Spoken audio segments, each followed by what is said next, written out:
She was his, bound by blood, by moon, by every ancient law carved into the bones of their world. And he looked her dead in the eye and said no. Not in private, not with mercy. He rejected her in front of every alpha, every elder, every wolf who ever knelt before his throne. This is the story of the Luna who lost everything and became the one thing an entire kingdom could not survive without. Stay with me until the very end of this one. If this story hits you, leave a like and drop the name of your city in the comments. Let me know where my pack is watching from. Part 1. The throne room of the Moon Palace was not built for beauty. It was built to intimidate. Black stone pillars rose 40 feet toward a vaulted ceiling where the sigils of dead kings had been etched in silver and left to tarnish. Torch sconces lined the walls at uneven intervals, casting long shadows that moved like living things whenever the wind pushed through the open gallery arches. The floor was granite, cracked in places where boots and claws had worn it down over centuries of coronations, trials, and executions. There was no carpet, no silk, just stone and fire, and the faint smell of iron that never quite left this place, no matter how many times the servant scrubbed. Celine Varel stood at the center of it all, and she could feel every pair of eyes in the room pressing against her skin like hot iron. She had dressed carefully that morning, a gown the color of deep winter sky, cut close at the shoulders, loose at the wrists. Her dark hair pulled back and braided in the old tradition, the way her mother had taught her before the fever took her.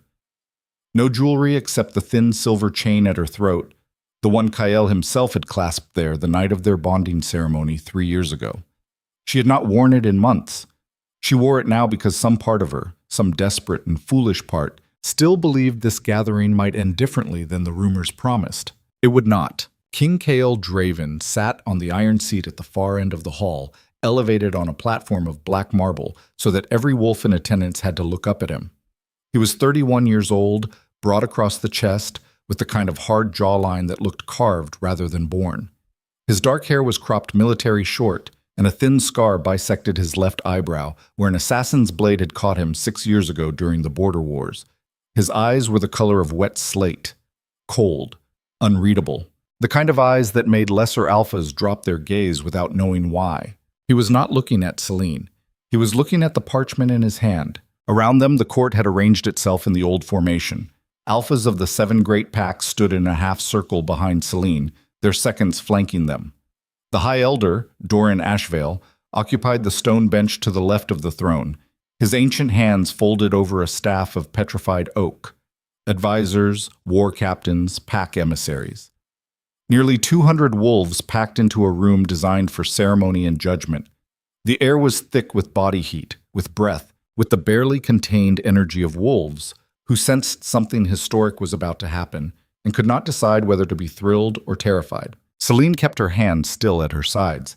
She could feel her pulse in her fingertips, in the hollow of her throat, behind her eyes. A dull roaring had started somewhere deep in her chest the moment she had entered the hall and seen the way the court parted for her. Not with respect, with distance. The way wolves move away from something wounded. Kael finally looked up from the parchment. He folded it once, twice, and set it on the arm of the iron seat with a deliberateness that made Celine's stomach drop. "Celine," he said. "Not my Luna, not my queen, just her name, stripped of title, stripped of warmth, spoken the way a man speaks a word he has already decided to discard." "My king," she answered. Her voice came out steady. She was proud of that. Later, she would not remember how she managed it. Kael stood. The room went silent. Not the gradual quiet of a crowd settling down, but the instant, bone-deep silence that falls when every predator in a room recognizes the moment before a kill. 3 weeks ago, Kael said, his voice carrying without effort to every corner of the hall, I summoned the Elder Council to examine a prophecy recovered from the Ashvale vaults. A prophecy written in the time of King Aldrich III, sealed in blood wax and buried for reasons that are now clear to me. He paused. Let the silence do its work. The prophecy names the Luna of the Iron Throne as the catalyst of ruin. It states that through her blood, through her bond, the Draven line will be broken and Velmora will fall into an age of ash. Murmurs, low, dangerous murmurs rippling through the alphas, like wind through tall grass. Celine felt the words land against her chest like physical blows, but she did not move. She had heard the rumors. She had spent 3 sleepless nights preparing herself for this. But hearing it from his mouth, in this room, in front of every wolf who had ever called her Luna, that was something no amount of preparation could soften. "I have consulted with Elder Ashvale," Cale continued, and Celine's gaze flicked to the old man on the bench. Doran Ashvale did not meet her eyes. He stared at the floor with the particular concentration of a man who had already made his peace with cowardice. "The prophecy has been verified. Its authenticity is beyond dispute." Kael. Celine said his name before she could stop herself. Just his name. Not a plea. Not yet. He looked at her then, and for one fractured second she saw something move behind those slate-colored eyes. Something that might have been grief, or guilt, or the ghost of the man who had once pressed his forehead against hers in the dark and whispered that he would burn the world before he let anyone take her from him. Then it was gone. "By the authority vested in me as king of Velmora and Alpha of the Iron Pack," Kael said, and his voice hardened into something she barely recognized. "I formally reject the bond between myself and Celine Varel. She is no longer my Luna. She is no longer queen. She is no longer welcome within the borders of the Moon Palace or any territory under direct crown protection." The hall erupted, not in protest, in shock. Wolves turned to one another with wide eyes and open mouths. Alphas gripped the arms of their seconds. Someone in the back of the room cursed loudly enough to echo off the pillars. Celine stood perfectly still. The roaring in her chest had gone silent. Everything had gone silent, as if the world itself had pulled away from her, leaving her standing in a vacuum where sound and sensation could not reach. She was aware, distantly, of her heartbeat, of the weight of the silver chain against her collarbone, of the fact that her hands were shaking and she could not make them stop. "You are rejecting your fated mate," she said. Not a question, a statement, flat, precise. The voice of a woman cataloging the exact dimensions of her own destruction.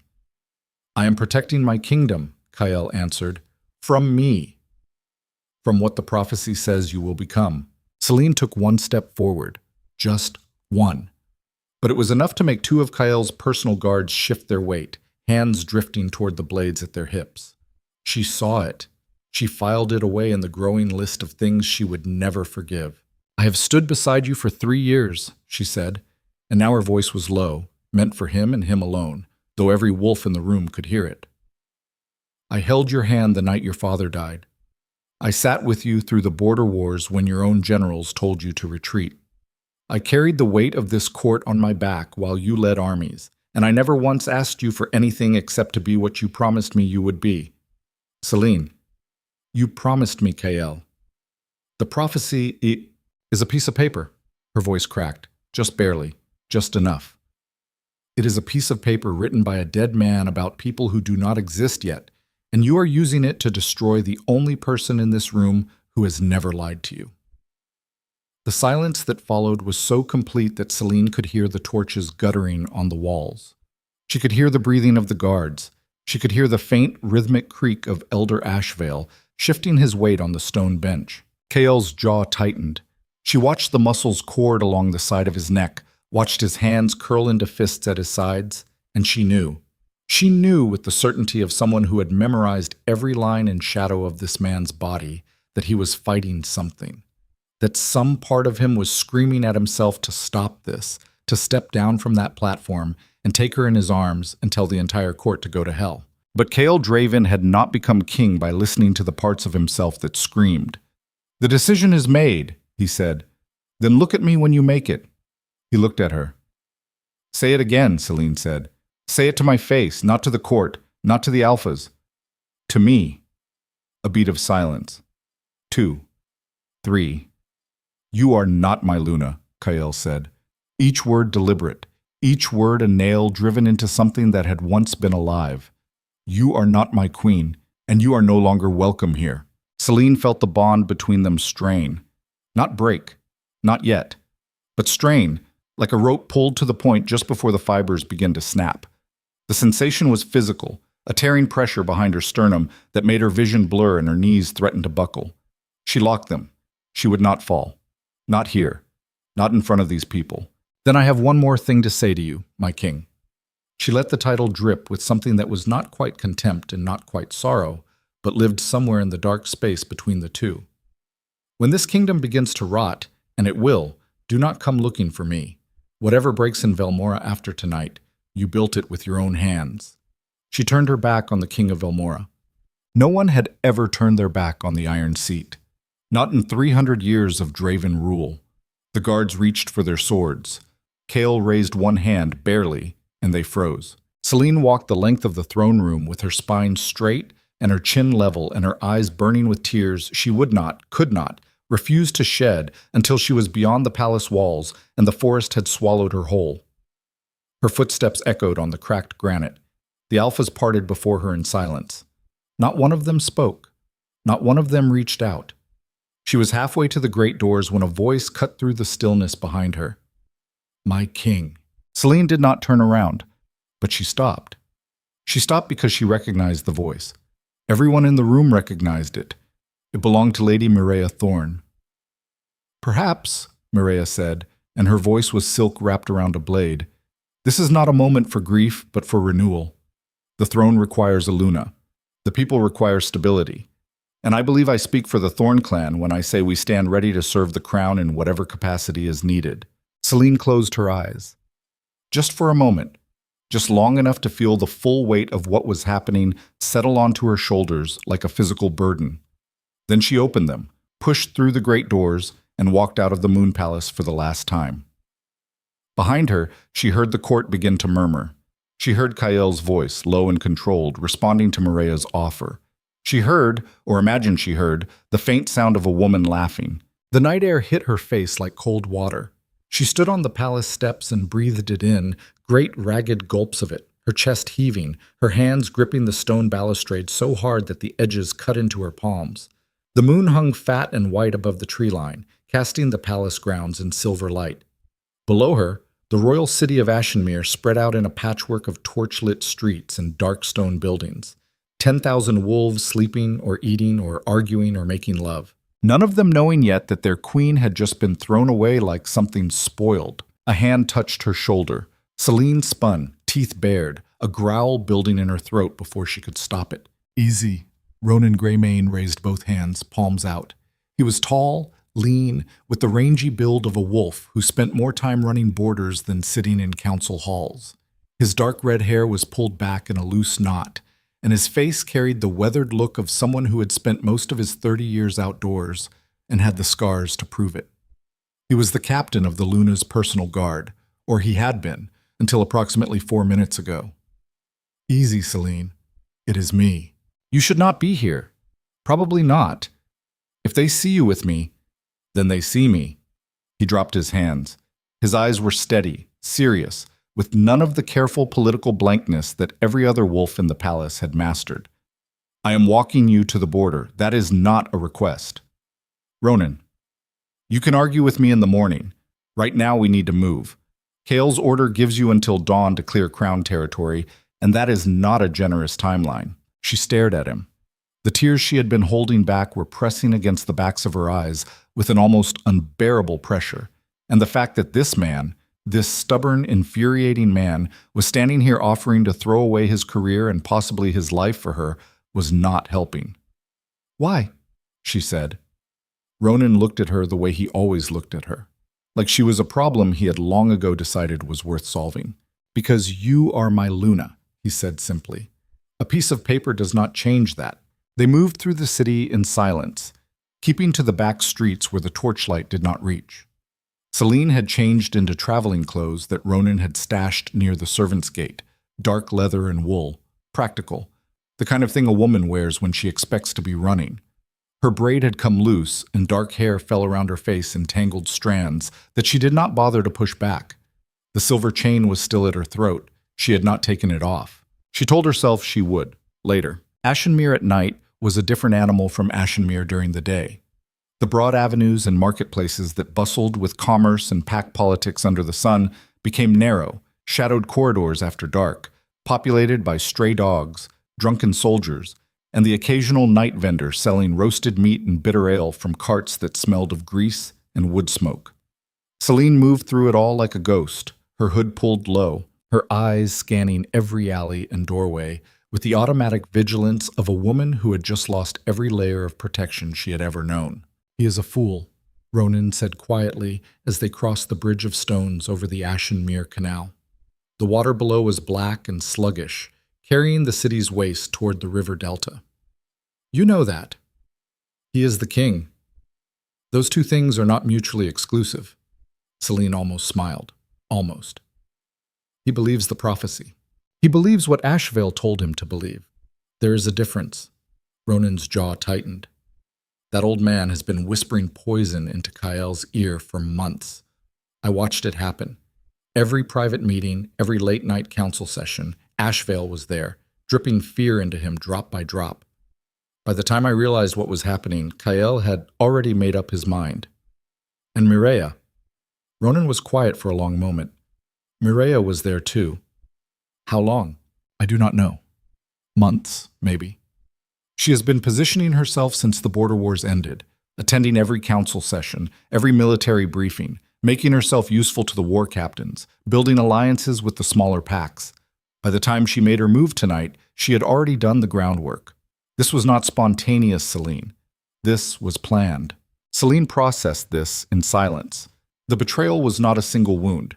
It was a series of cuts, each one revealing a deeper layer of deception beneath it. Kael had not simply rejected her in a moment of fear or weakness. He had been maneuvered, manipulated, and either he could not see it or he did not want to. She was not sure which possibility was worse. They reached the eastern gate just before midnight. The gate was manned by 4 soldiers wearing the black and silver of the Iron Pack, young wolves with hard faces and nervous eyes. They recognized Ronan immediately.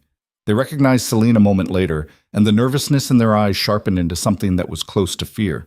"Captain Greymane," the senior guard said. He was barely 20, with a patchy beard and hands that would not stop moving. "We were told to expect. We received orders."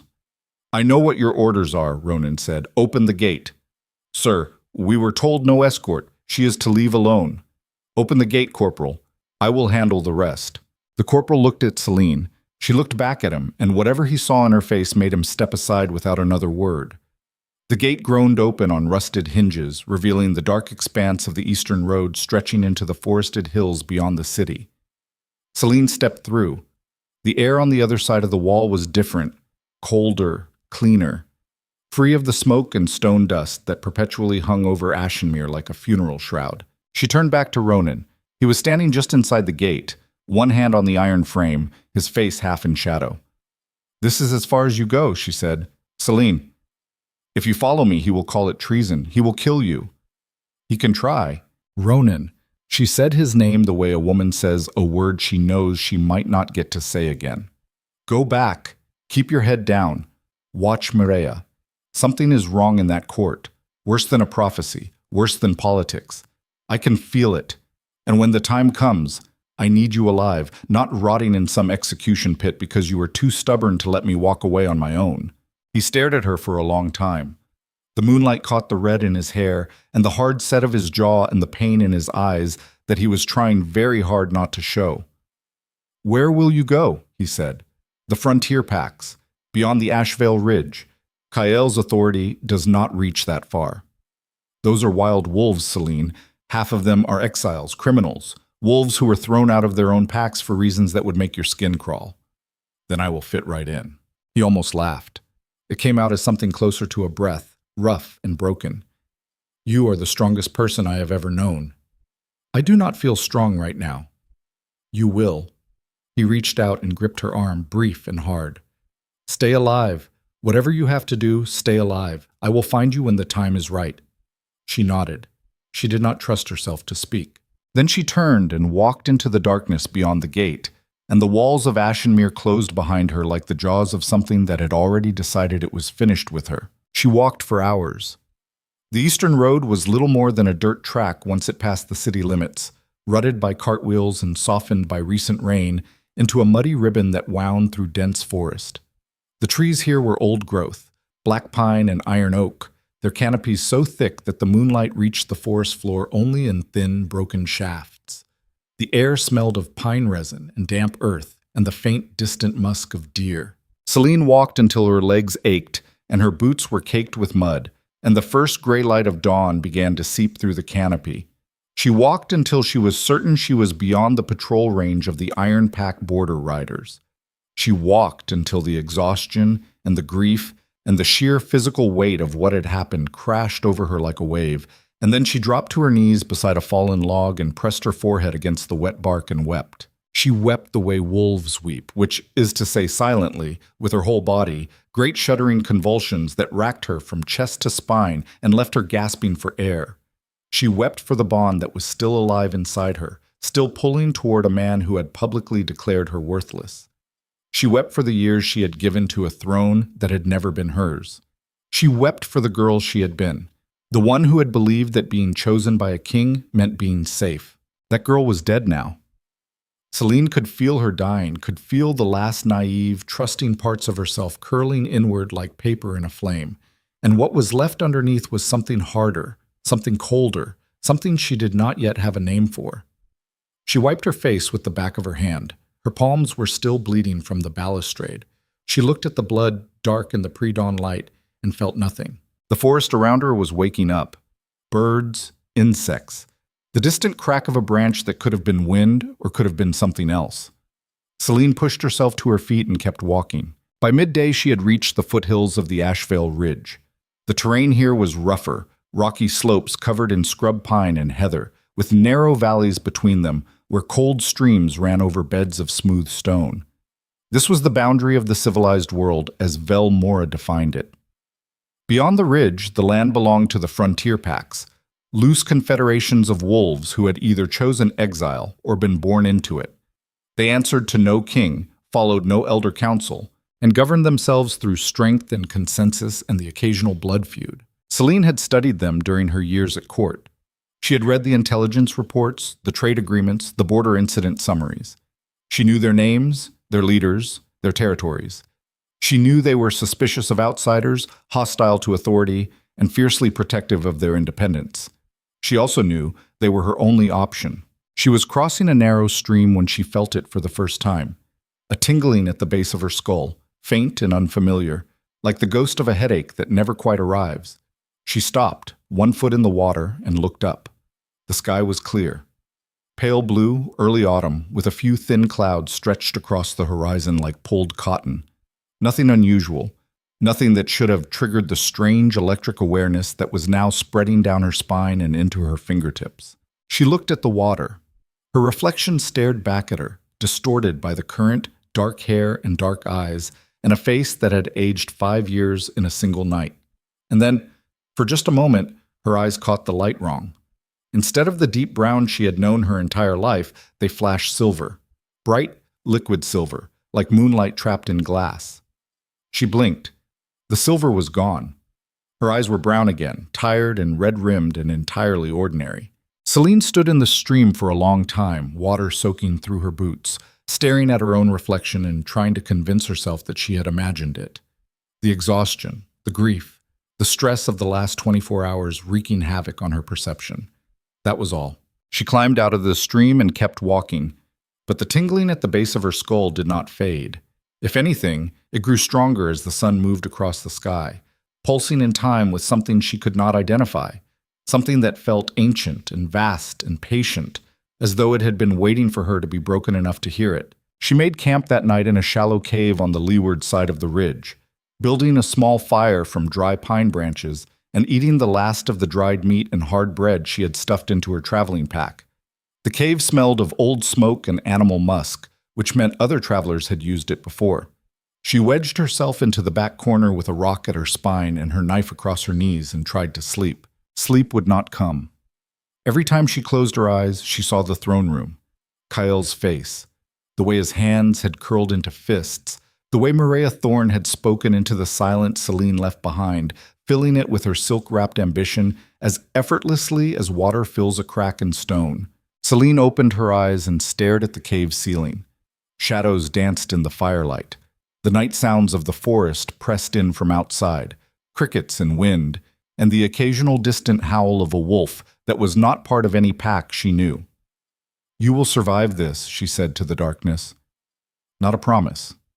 An order, issued to herself by the only authority she had left.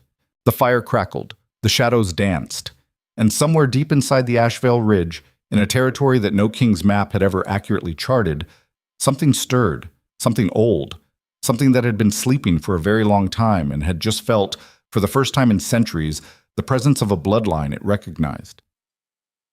Back in Ashenmere, the celebration had already begun. Maria Thorne stood in the Queen's chambers, which were now her chambers, running her fingers along the edge of the vanity table where Celine's things had been cleared away. The servants had been efficient. Every trace of the former Luna had been removed within hours of the rejection. Gowns and books and personal effects boxed and sent to storage, though Mireia suspected most of it would end up burned. Kael would not want reminders. She studied her reflection in the mirror. She was beautiful, and she knew it, not with the quiet, understated grace that Celine had carried, but with a sharper, more deliberate kind of beauty. High cheekbones, fox-colored eyes, hair the shade of dark copper that caught the light like metal. Her features were precise, almost geometric, the face of a woman who had been bred for power the way war horses are bred for battle. A knock at the door. She did not turn from the mirror. Enter. Commander Aldrich Voss stepped into the room and closed the door behind him. He was a thick-necked man in his late 40s, the head of the Thorn clan's military forces and Mireia's most trusted enforcer. His face was a topography of old violence, broken nose, scarred chin, one ear slightly mangled from a fight he claimed to have won, but never discussed in detail. "It is done," he said. She passed through the eastern gate 4 hours ago. Greymane walked her to the wall. "Greymane!" Mireia's eyes narrowed slightly. "That is inconvenient. He went back to the barracks after. He has not spoken to anyone." "He will. Men like Greymane do not simply accept. They brood and then they act. I want him watched. Every movement, every conversation, every letter he sends or receives. And if he becomes a problem." Mireia turned from the mirror. She looked at Voss with the calm, appraising expression of a woman who had been solving problems like this since she was old enough to understand that power was not given, but taken. "Then he stops being a problem," she said, quietly, tragically. "The kind of accident that makes the other soldiers drink to his memory and then forget." Voss nodded. He did not flinch. He had not flinched in 20 years. "What about the king?" he asked. "The king?" Mireia smiled. It was not a warm smile. It was the smile of someone who has spent years setting a trap and has just watched the prey walk into it. "The king is grieving. He will not show it because he believes showing grief is weakness, but it is there. I felt it when he made the announcement. The bond is not fully severed. It will eat at him, keep him distracted, vulnerable." "You intend to use that?"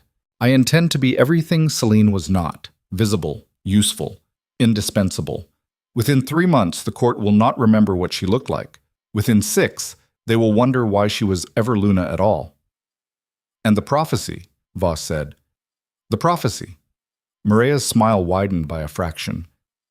"The prophecy was the most expensive forgery I have ever commissioned, worth every coin." The words hung in the air like smoke. Voss stared at her. He had known Mireia Thorne for 15 years, had watched her rise from the daughter of a minor war chief to the most dangerous political mind in Velmora, and he thought nothing she did could surprise him anymore. He was wrong. "You forged the prophecy," he said. "I commissioned its creation. There is a difference. The parchment is genuine, 300 years old, sourced from a collector in the Eastern Territories who did not ask questions. The ink is period appropriate. The seal is authentic Ashvale wax, obtained from a sample in the university archives. The only thing I wrote was the words. And Ashvale verified it. Elder Ashvale verified what I told him to verify. The man has debts, Commander, the kind that do not appear in ledgers. He was persuaded." Voss was quiet for a moment. "If this comes to light, it will not come to light. The only people who know the truth are in this room. And you and I, Commander, understand each other well enough to know that this conversation never happened." She turned back to the mirror. In the candlelight, her fox-colored eyes were luminous, almost golden.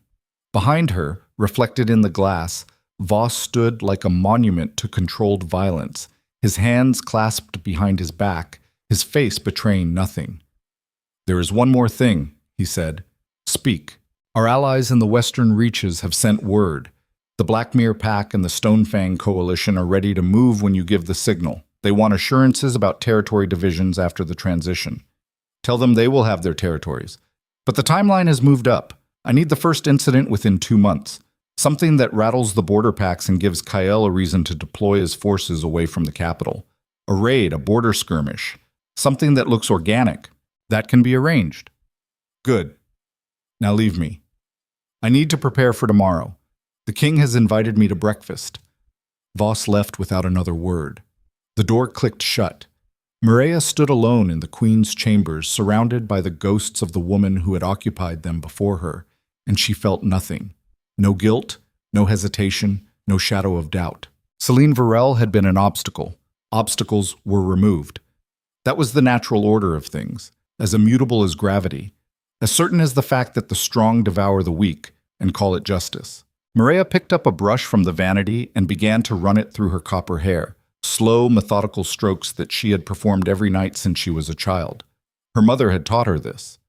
Her mother, who had been the second wife of a minor alpha, who had died bitter and poor and forgotten because she had been foolish enough to believe that loyalty was more valuable than ambition. Mireia would not make that mistake. The moon outside the window was fat and white, the same moon that was shining down on Celine Varel, somewhere in the wilderness beyond the ridge. Mireia glanced at it, briefly, and then drew the curtains closed. She had work to do. On the far side of the Ashevale Ridge, in the shallow cave where the fire had burned down to embers, Celine woke from a sleep she did not remember falling into.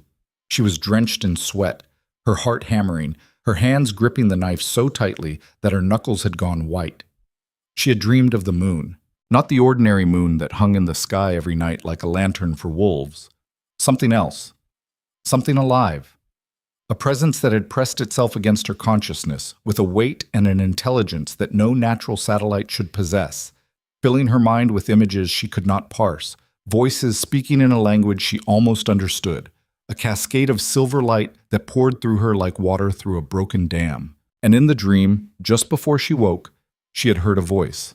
Not Kyle's, not Ronan's, not anyone's she recognized, a voice that was older than the forest, older than the kingdom, older than the stones beneath her feet. It said one word. Finally, Celine sat in the cave with her back against the rock and her knife across her knees, and the embers dying in front of her, and she realized that her hands were glowing.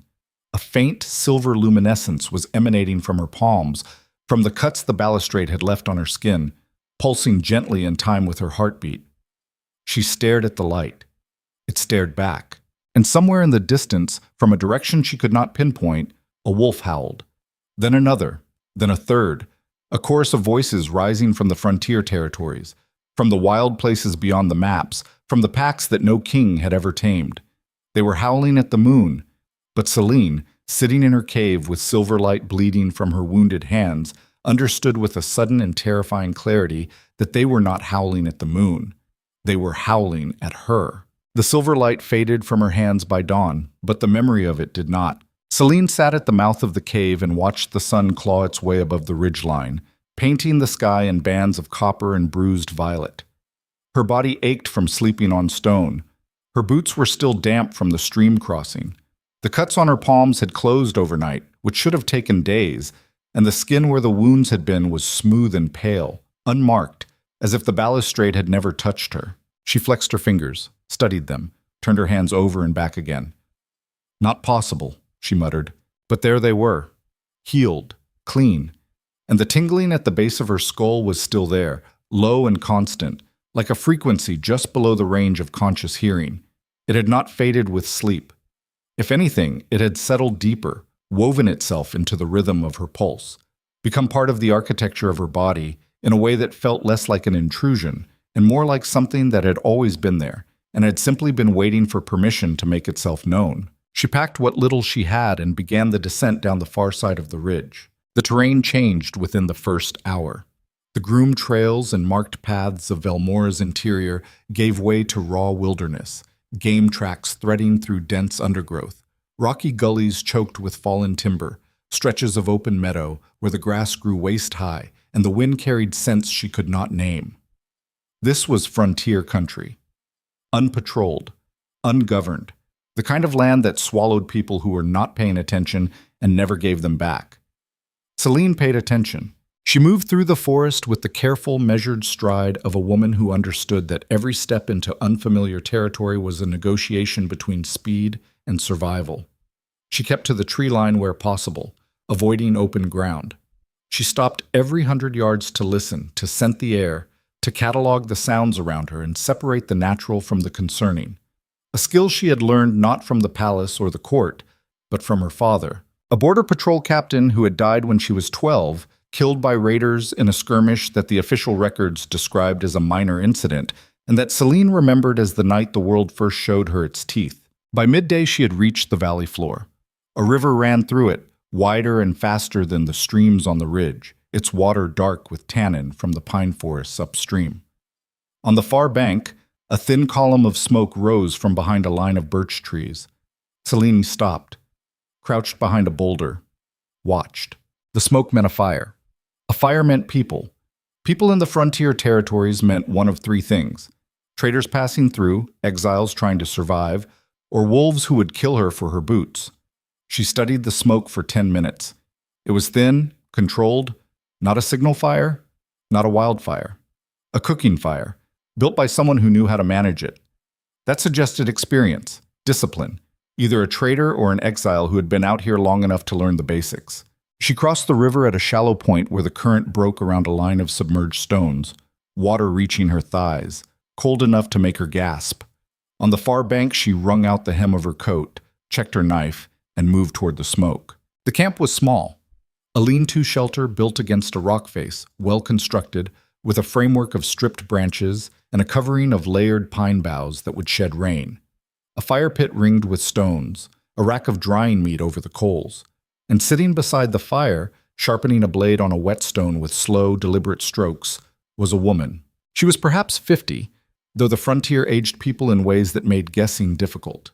Her hair was iron gray, cropped close to her skull. Her face was all angles and weathered skin, with deep-set eyes the color of dark amber, and a mouth that looked like it had forgotten how to smile sometime around the turn of the century.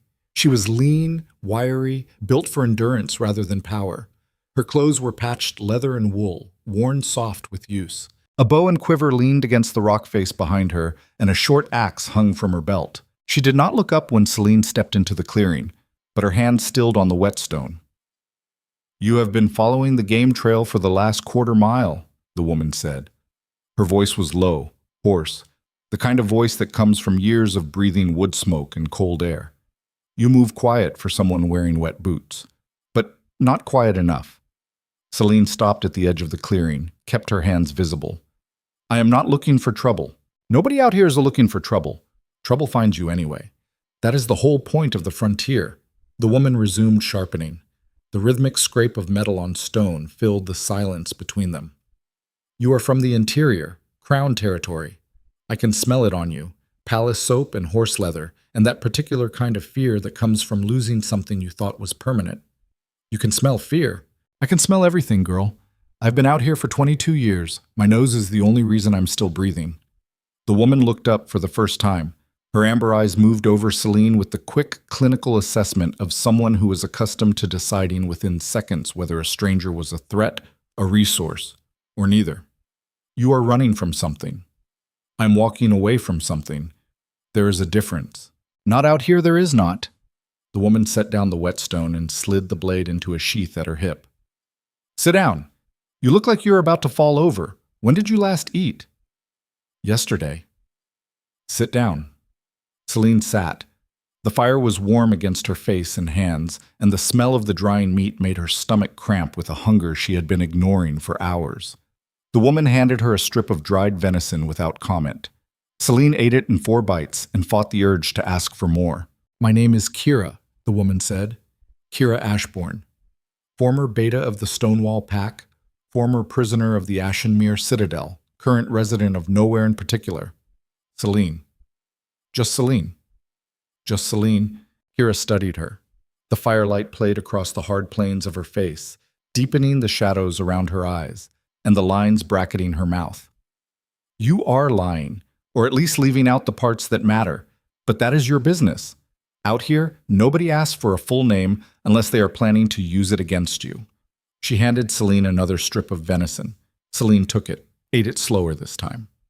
Where are you headed? Kira asked. I need to find the frontier packs, somewhere I can stay without being found. Found by who? The Crown. Kira's eyes narrowed, not with suspicion, with interest. Crown does not usually bother chasing people this far out. Too much effort for too little return. You must have done something that got under someone's skin. Something like that. Or someone threw you out and you are too proud to say so. Celine did not answer. She stared at the fire and felt the heat on her face and the cold at her back and the dull, persistent ache of the bond in her chest that would not stop pulling toward a man who had publicly declared her worthless. The nearest pack settlement is 2 days east, Kira said, after a silence that lasted long enough to become comfortable. The Grey March. About 80 wolves, give or take. They run a loose territory along the river basin. Their alpha is a man named Torrin Blackwood. He is hard but fair, which out here means he will only kill you if you give him a reason. Will he take in a stranger? Depends on what the stranger brings to the table. The Grey March does not feed useless mouths. If you can hunt, fight, mend, track, or do anything else that keeps a pack alive through winter, you have a shot. If you show up expecting to be taken care of, they will turn you around and let the forest deal with you. Celine straightened her spine. I can contribute. We will see. Kira picked up the whetstone again, ran her thumb along the edge of the blade she had been sharpening, and nodded, satisfied. I will walk you to the Grey March border. After that, you are on your own. I do not stay with Pax. Pax and I have a disagreement about the value of following orders. Why help me at all? Kira looked at her across the fire. Something in her amber eyes shifted, softened by a degree so small that most people would have missed it entirely. Because 22 years ago, I walked out of that same gate you came through, and nobody helped me. I spent 3 months nearly dying before I figured out how to live out here. Some lessons do not need to be repeated. They set out at first light the next morning. Kira moved through the frontier like water through rock, finding paths where Celine saw only undergrowth, reading the forest with a fluency that came from decades of immersion. She barely spoke. When she did, her words were short, functional, stripped of excess the way her gear was stripped of excess. Nothing carried that did not serve a purpose. Celine watched her and learned. She learned that the moss patterns on certain trees indicated reliable water sources within a quarter mile. She learned that the pitch of birdsong changed when large predators were nearby. She learned that the frontier wolves marked their territorial boundaries not with formal signposts but with scent markers on specific rock formations, and that crossing one without invitation was considered an act of aggression punishable by anything from a beating to a killing depending on the pack's temperament. On the second day, as they climbed a long, gradual slope through a forest of silver birch, Celine felt it again, the tingling at the base of her skull, stronger this time, more insistent. And with it came something new, a pressure behind her eyes, as if something inside her head was trying to expand beyond the space her skull allotted it. She stumbled, caught herself against a tree trunk, breathed hard through her nose. Kira turned back. What? Nothing. My foot caught a root. Kira looked at the ground. There were no roots. She looked back at Celine with an expression that said she knew exactly how much of that explanation was garbage, but was choosing not to push. They kept walking. But an hour later, when they stopped to refill their water skins at a stream, Celine knelt at the water's edge and saw her reflection again. And again, for just a moment, her eyes flashed silver. This time, Kira saw it too. The older woman went still. Completely, absolutely still, the way a predator freezes when it encounters something it does not recognize and cannot yet classify as threat or prey. Her hand drifted to the knife at her belt, not drawing it, just touching it, reassuring herself it was there. What was that? Kira said. I do not know. Your eyes just turned silver. I know. That is not normal. I know that too. They stared at each other across the stream. The water ran between them, cold and clear and indifferent to whatever was happening above its surface. How long? Kira said. Since I left Ashenmere. It started on the ridge. And you did not think to mention this. I was hoping it would stop. Kira was quiet for a long time. She crouched on the bank and filled her water skin with the mechanical precision of someone whose body was performing a task while her mind was very far away. "There are stories," she said finally. "Old stories. Older than the Draven dynasty, older than the Elder Council, older than the kingdoms themselves. Stories about a bloodline that was connected to the moon in a way that went beyond the normal wolf bond. A line of Lunas who could draw on the moon's power directly, channel it, shape it, use it. I have read those stories. They are myths. Everything is a myth until it happens to you." Kira stood, capped her water skin. Her face was unreadable. The bloodline was supposed to be extinct, wiped out during the purge of Ashvale 3 centuries ago, when the Elder Council decided that Lunas with that kind of power were a threat to the established order. "What are you saying?" "I am saying that your eyes just turned silver, that the stories describe exactly that as the first sign of the old blood awakening, and that if I were you, I would figure out very quickly what is happening inside you before it figures you out first." They reached the Grey March territory by late afternoon. The boundary was marked by a series of cairns, stacked stone pillars set at intervals along a ridgeline that overlooked a broad river valley. Below them, scattered among the trees on the valley floor, Celine could see structures. Not the stone and mortar buildings of Ashenmere. Wooden longhouses, hide shelters, open-air forges where smoke rose in dark plumes, a settlement that had been built for function, not appearance, by people who measured wealth in survival rather than silver. Kira stopped at the first cairn. "This is as far as I go." Celine looked at her. The older woman stood with her hands on her hips, wind pulling at her cropped gray hair, her amber eyes fixed on the valley below, with an expression that Celine could not quite read. Something like nostalgia, something like warning. "Thank you," Celine said. "Do not thank me yet. Torrin Blackwood is not going to make this easy for you. He does not trust outsiders, and he especially does not trust outsiders from Crown territory. You will need to prove yourself, and the proof he accepts is not the kind they teach in palaces." "What kind is it?" "The kind that leaves scars." Kira turned to leave, then stopped, looked back over her shoulder. "One more thing. The silver eyes. Keep that to yourself. The frontier wolves have long memories and old fears. If they find out what you might be, some of them will want to use you, and some of them will want to kill you, and none of them will let you leave. Understand?" "Understood." Kira held her gaze for a moment longer. Then she nodded, once, and walked back into the forest without another word. Within seconds, the trees had swallowed her, and Celine was alone again. She descended into the valley. The Grey March wolves found her before she found them. She was halfway down the slope when 3 figures materialized from the tree line on either side of the trail, moving with the practiced coordination of a patrol unit that had done this 1,000 times. 2 men and a woman, all armed, all hard-eyed, all looking at Celine the way border guards everywhere look at uninvited visitors. The largest of the 3 stepped forward. He was young, mid-20s, with a shaved head and a jaw like a cinder block, and arms that suggested he had never missed a meal or a fight in his entire life. A thick scar ran from his left ear to the corner of his mouth, pulling his lip into a permanent slight sneer. "You are on Grey March land," he said. Not hostile, not friendly. The flat, factual tone of a man delivering information and waiting to see what you did with it. "I know. I am here to speak with Alpha Blackwood." Alpha Blackwood does not take appointments from strays. "I am not a stray. I am a wolf looking for a pack. I am told the Grey March accepts those who can contribute." The big man looked her up and down. His eyes lingered on her boots, her knife, the quality of her traveling coat. Crown-made gear, unmistakable.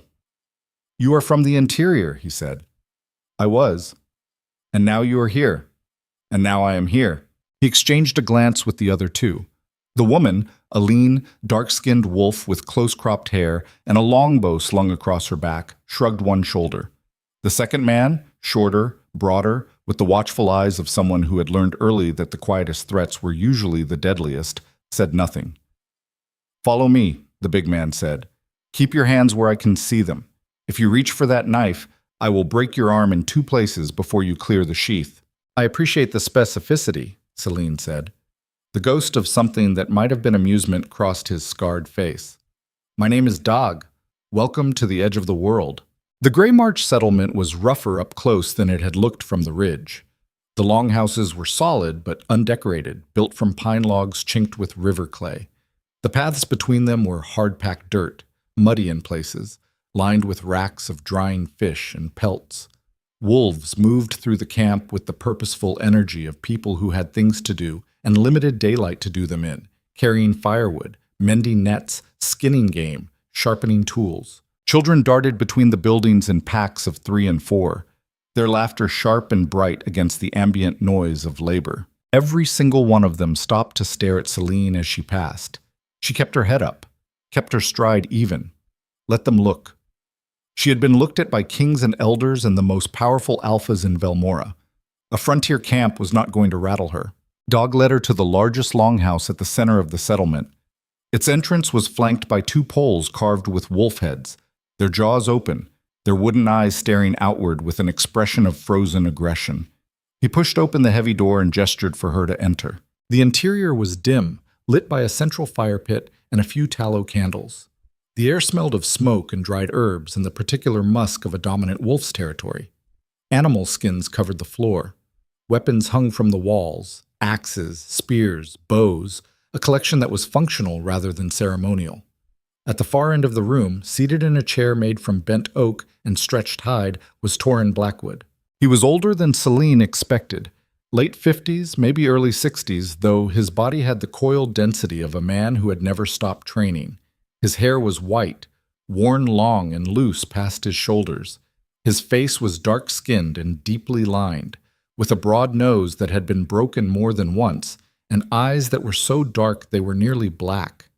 Those eyes fixed on Celine as she entered, and she felt the weight of them like a physical force, a pressure against her chest that had nothing to do with the tingling at the base of her skull and everything to do with the simple, primal reality of standing in front of an alpha who had survived the frontier for decades by being harder than everything that tried to kill him. "Dag tells me you walked in from the crown side," Torin said. His voice was deep, unhurried, with a roughness that suggested decades of outdoor living. Alone. Yes. That is either brave or stupid. I have not decided which. I have been told there is not much difference out here. There is not. He did not smile. What is your name? Celine. Just Celine. She hesitated. The instinct to hide, to protect herself, to give as little information as possible, was strong. But she was standing in this man's house, asking for his protection, and something about the directness of his gaze told her that lies would not survive long in this room. Celine Virel, she said, former Luna of the Iron Throne, rejected by King Kael Draven 4 days ago and exiled from Crown territory. The silence that followed was absolute. Every wolf in the room, Dag, 2 other guards by the door, a woman who appeared to be Torin's second, and Torin himself, went completely still. Celine could hear the fire cracking. She could hear the wind outside. She could hear her own heartbeat, steady and deliberate, because she had decided before she opened her mouth that she would not show fear, not because she was not afraid, but because fear was a currency she could no longer afford to spend. Torin leaned forward in his chair. The oak creaked under his weight. "The Luna," he said. "Former Luna. You are telling me that the woman bonded to the king of Velmora, the most powerful alpha in 5 territories, walked into my camp alone and unarmed and announced herself by her real name. I have a knife." "You have a knife." Torin repeated it as if testing the words for hidden meaning. "The queen of Velmora has a knife. I am not the queen of anything. That is the point." Torin studied her for a long time. She let him. She stood in the center of his hall with her mud-caked boots and her tangled hair and the silver chain still hanging at her throat, and she met his black eyes without flinching, without looking away, without offering anything except the raw, unvarnished truth of what she was and where she had been. "You have guts," Torin said finally. "I will give you that. I did not come here for compliments. What did you come here for? A place to stand, work, a chance to earn my keep. I can hunt, I can track. I have medical training, enough to treat field wounds and common illness. I manage the logistics of a court that fed and housed 3,000 wolves, I will do whatever you need done, and I will not complain about it. And what happens when your king comes looking for you? He will not. You sound certain. He threw me away in front of 200 alphas. He has a new Luna wearing my title before my scent was cold in the palace. He is not coming. Something shifted in Torin's expression. Not sympathy. Men like Torin did not traffic in sympathy, but recognition. The look of someone who understood what it meant to be discarded by a system that had no further use for you. Winter is coming, he said, early this year, if the signs are right. We need every hand we can get for the harvest and the hunt. I will give you a trial, 30 days. You eat what we eat, sleep where we sleep, work when we work. At the end of 30 days, the pack votes. If they accept you, you stay. If they do not, you walk. Fair enough. It will not be fair, it will be hard. Every wolf in this camp had to earn their place, and none of them are going to go easy on you because you used to wear a crown. I never wore a crown. You know what I mean. I do. And I am telling you that the woman who stood in that palace is not the woman standing in your hall. That woman is gone. I am what is left. Torin held her gaze for 3 more seconds. Then he nodded to Dag. Put her in the East Lodge. Get her a bedroll and a meal. Tomorrow she starts with the hunting party. Dag looked like he wanted to object. He swallowed it. Follow me, he said to Celine. She turned to leave. She was almost at the door when Torin's voice caught her.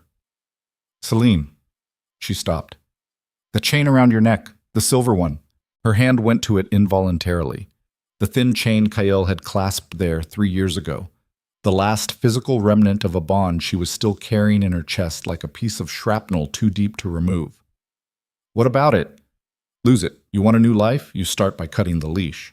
She stood in the doorway with the cold air at her back and the fire at her face and the weight of the chain against her skin, and for a moment the pull in her chest surged so hard it took her breath away. Kael. The bond. The memory of his hands on her shoulders, his forehead against hers, his voice in the dark promising things that turned out to be made of smoke. Celine reached up, unclasped the chain, held it in her palm for 1 heartbeat. 2. Then she closed her fist around it and slipped it into her pocket. Torin watched her. His black eyes gave away nothing. Close enough, he said. For now. 200 miles east, in the Moon Palace, Kael Draven stood alone in the chambers that had once belonged to his Luna and pressed his palms flat against the wall where her mirror had hung. The mirror was gone. Mireya's people had removed it along with everything else. But the wall still held the faint rectangular outline where the frame had blocked years of candle smoke, a ghost of absence that no amount of cleaning would erase. He had not slept since the rejection. 3 days. His body was running on will and the bitter tea his steward kept bringing at intervals, dark, acrid, enough caffeine to keep a horse standing. His hands were shaking with a fine tremor he could not control. The bond in his chest was a raw, open wound that pulsed with every heartbeat, sending waves of something that was not quite pain and not quite grief, but lived in the same neighborhood as both. He had done the right thing. He was certain of that. The prophecy was clear. Ashvale had confirmed it. The Luna of the Iron Throne would bring ruin to the Draven bloodline. Every king before him who had ignored a prophecy had paid for it in blood and territory and the screams of wolves who trusted him to keep them safe. Kael could not afford sentimentality. A king who chose his heart over his people was not a king at all. He was a liability wearing a crown. So he had cut her loose. Cleanly. Publicly. Without hesitation. The way his father had taught him to make hard decisions, fast and final, no room for second-guessing, because doubt was a crack in the foundation and cracks spread. Then why could he not stop standing in her empty room? A knock at the door. Kael pulled his hands from the wall and straightened his spine. Enter. It was Mireya. She moved into the room with the fluid grace of a woman who was acutely aware of every line her body made in space. She had changed into a deep green gown that complemented the copper in her hair, and she carried a goblet of wine in each hand. You have been in here for an hour, she said. The steward is concerned. The steward should mind his own duties. He is minding them. You are his duty. She extended one of the goblets. Drink. You look terrible. Kael took the wine. Did not drink it. What do you want, Mireya? To discuss tomorrow's council session Alpha Rennick of the Ashford Pack has requested an audience regarding Border Patrol reassignments, and there are dispatches from the Western Reaches that require your attention. Fine. Tomorrow. Also. She paused. The pause was calculated, a beat of silence designed to make the next words land with more weight. I have been thinking about the Luna ceremony. What about it? It has been 4 days. The court is watching. The longer we wait to formalize my position, the more time the rumor mills have to spin. Some alphas are already questioning whether the rejection was legal under the old compact. A formal Luna ceremony would settle the matter. Kael looked at her. Maria held his gaze with the serene confidence of a woman who had never doubted her right to be exactly where she was. Her fox-colored eyes were warm, steady, inviting. Everything about her projected competence, ambition, availability. She was offering herself as the solution to a problem he had created, and she was doing it with a smoothness that should have been reassuring. Instead, it made something in his gut tighten. Not yet, he said. Kael. I said, not yet. A flash of something behind her eyes. Irritation. Impatience. Gone before it fully formed, replaced by the mask of understanding concern she wore like armor. Of course, there is no rush. I simply wanted you to know that I am ready whenever you are. She placed her hand on his arm. Her fingers were warm through the fabric of his sleeve. The touch was deliberate, intimate without being aggressive, a gesture that said, I am here, and I am patient, and I am everything you need. Kael felt nothing, not warmth, not comfort, not the electric pull that had once shot through him every time Celine so much as walked into a room. Maria's touch was pleasant the way a warm bath was pleasant, technically agreeable, functionally satisfying, and utterly devoid of the thing that made the difference between going through the motions and actually being alive. Leave me, he said. Maria withdrew her hand, the mask held. Good night, my king. She left. The door closed. Kael stood in the empty room with the wine he had not touched, and the ghost outline on the wall and the bond in his chest pulling toward a woman who was somewhere in the darkness beyond the eastern gate, getting farther away with every breath. He set the wine down on the vanity, pressed his palms against the wall again, closed his eyes. I did the right thing, he said to the empty room. The room did not answer. In the hallway outside, Maria Thorne walked toward her own chambers with measured steps and a face that betrayed nothing. She passed 2 guards, a servant carrying fresh linens, and the night steward, acknowledging each with a nod that was perfectly calibrated to project authority without overstepping. She was not yet Luna in name. She would be. But timing was everything, and Maria had not gotten this far by being impatient. She entered her chambers, closed the door, locked it. Commander Voss was waiting in the chair by the window, half concealed by the curtain. He stood when she entered. Well, he said. He is resisting. The bond is still active. He will not move forward with the ceremony until it fades. How long? A rejected bond can take weeks to sever completely, sometimes months, depending on the strength of the original connection, and theirs was strong. The last 2 words came out with a sharpness that was not quite jealousy and not quite contempt, but was close enough to both that Voss noticed. That is a problem, he said. It is a delay, not a problem. The ceremony will happen. Kael needs legitimacy, and I am the only viable candidate. He knows that. He just needs time to convince himself that choosing me is his idea rather than mine. And if the bond does not fade, Maria moved to her vanity, sat down, began the slow, mechanical ritual of brushing her hair, the same ritual her mother had taught her, the same one she had performed the night she learned that the world was divided into 2 kinds of people, those who waited for permission and those who took what the moment offered. There are ways to accelerate the process, she said. Herbalists in the Eastern Territories who specialize in severing mate bonds. It requires a specific compound, administered gradually, undetectable in food or drink. Voss stared at her. You are talking about poisoning the king. I am talking about helping the king move past a bond that is causing him unnecessary suffering. The compound does not harm the body. It simply deadens the connection. He will feel the difference as a natural fading, the way grief fades with time. He will never know. And if he finds out, he will not find out, because you are going to source the compound personally, from a supplier who does not ask questions and does not keep records, and you are going to deliver it to the kitchen steward with instructions to add 3 drops to the king's evening tea, nightly, for 4 weeks. The fire crackled in the hearth. Outside the window, the moon hung fat and white above Ashenmere, the same moon that was shining down on Selene in the Grey March Valley, the same moon that had once bound a king to his queen in a ceremony that was supposed to be permanent. Voss looked at the woman in front of him.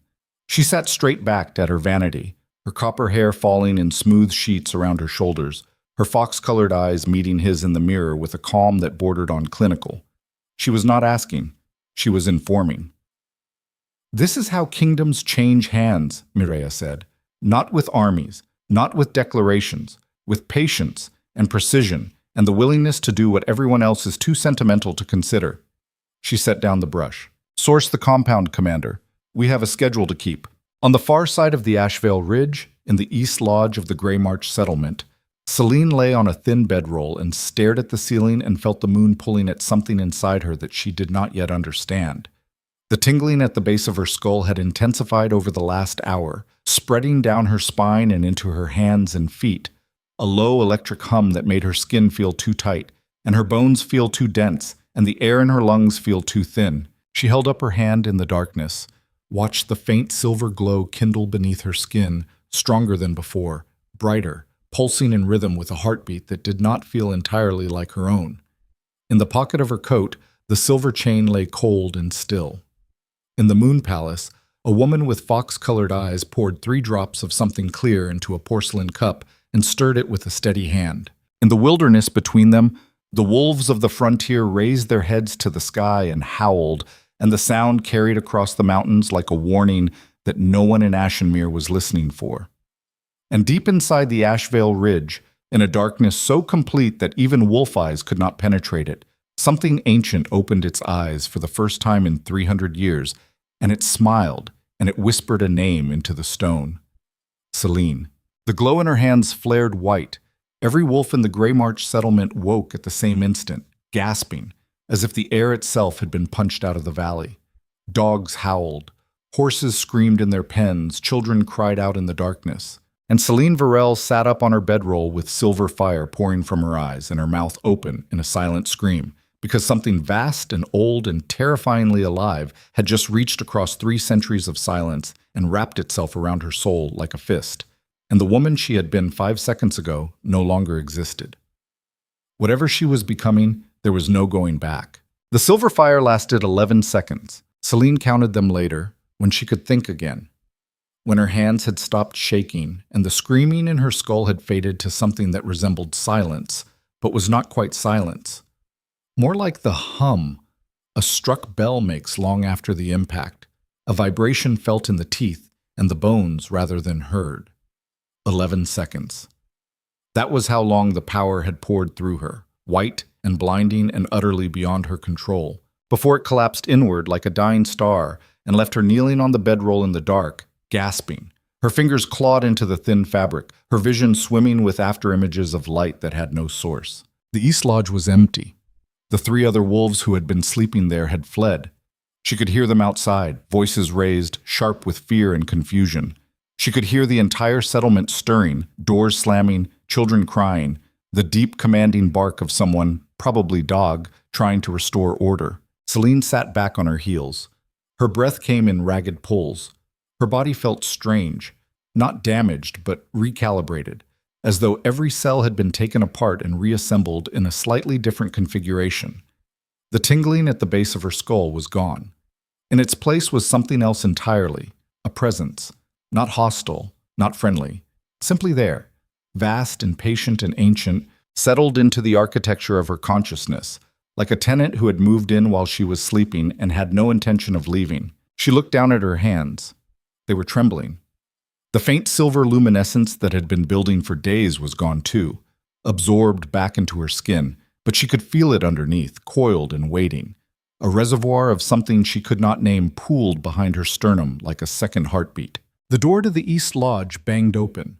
Torn blackwood filled the frame, silhouetted by torchlight from outside.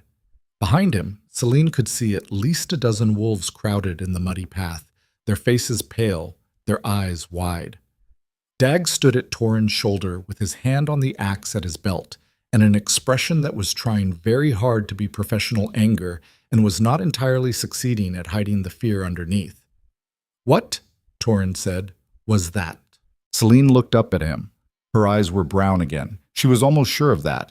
She did not feel the burning pressure behind them that had accompanied the silver flare.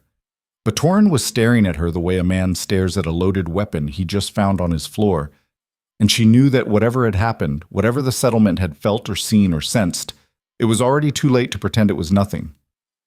"I do not know," she said. "You do not know." "No." My entire camp just woke up like someone drove a spike through their skulls. Every wolf within a quarter mile felt something. The horses are still screaming, and you do not know. Alpha Blackwood. She got to her feet, slowly, deliberately, meeting his black eyes with a steadiness she did not entirely feel.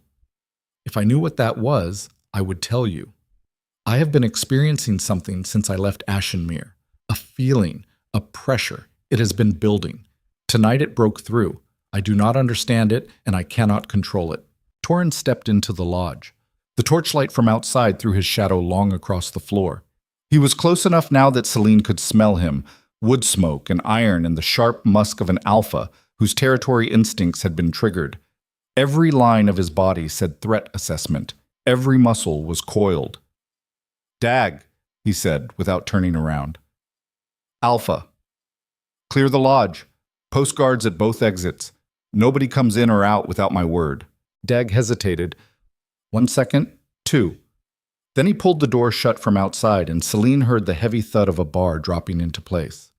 They were alone. Torin pulled a stool from the corner and sat down on it, facing her, close enough that their knees almost touched.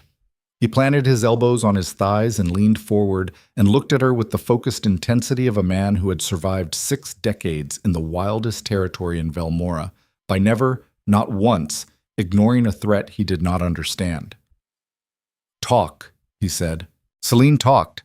She told him about the ridge, the tingling, the silver flash in her reflection at the stream, the healing of her palms overnight, the dream in the cave, the voice, the word it had spoken.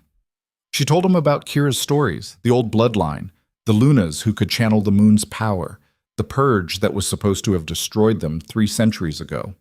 She told him everything except the depth of the grief that she suspected had triggered it, the raw, open wound of Kael's rejection that had cracked something inside her and let whatever this was come flooding in.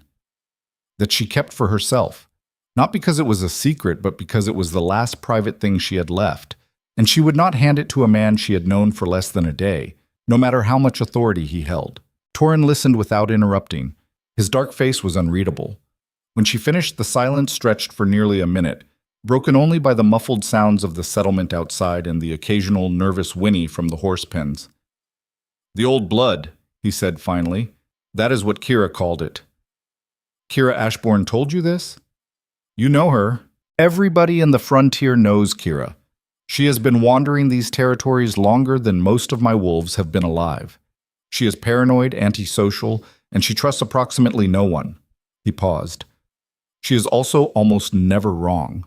He stood, walked to the far wall of the lodge, stood with his back to her for a moment, one hand flat against the rough pine logs, his white hair hanging loose between his shoulder blades. When he turned back, his expression had changed, not softened, shifted. The threat assessment was still there, but alongside it was something else. Calculation. The particular intensity of a leader who has just realized that the situation in front of him is not the situation he prepared for. 300 years ago, Torin said, the Elder Council ordered the extermination of every Luna who carried the old blood. They called it the Purge of Ashvale. The official story is that it was a mercy, a necessary culling to prevent unstable power from threatening the kingdom. The real story, the one the elders never put in their records, is that the old blood Lunas were too powerful. They could not be controlled. They answered to the moon before they answered to any alpha, and the council decided that any power they could not leash was a power they needed to destroy. How do you know this? Because my grandmother was one of them. The words landed like stones dropped into still water. Celine stared at him. She survived the purge, Torin continued. Barely. She was 14 years old. She fled to the frontier with her mother and two other Lunas from the Ashvale bloodline. Her mother died during the crossing. One of the other Lunas was caught and executed.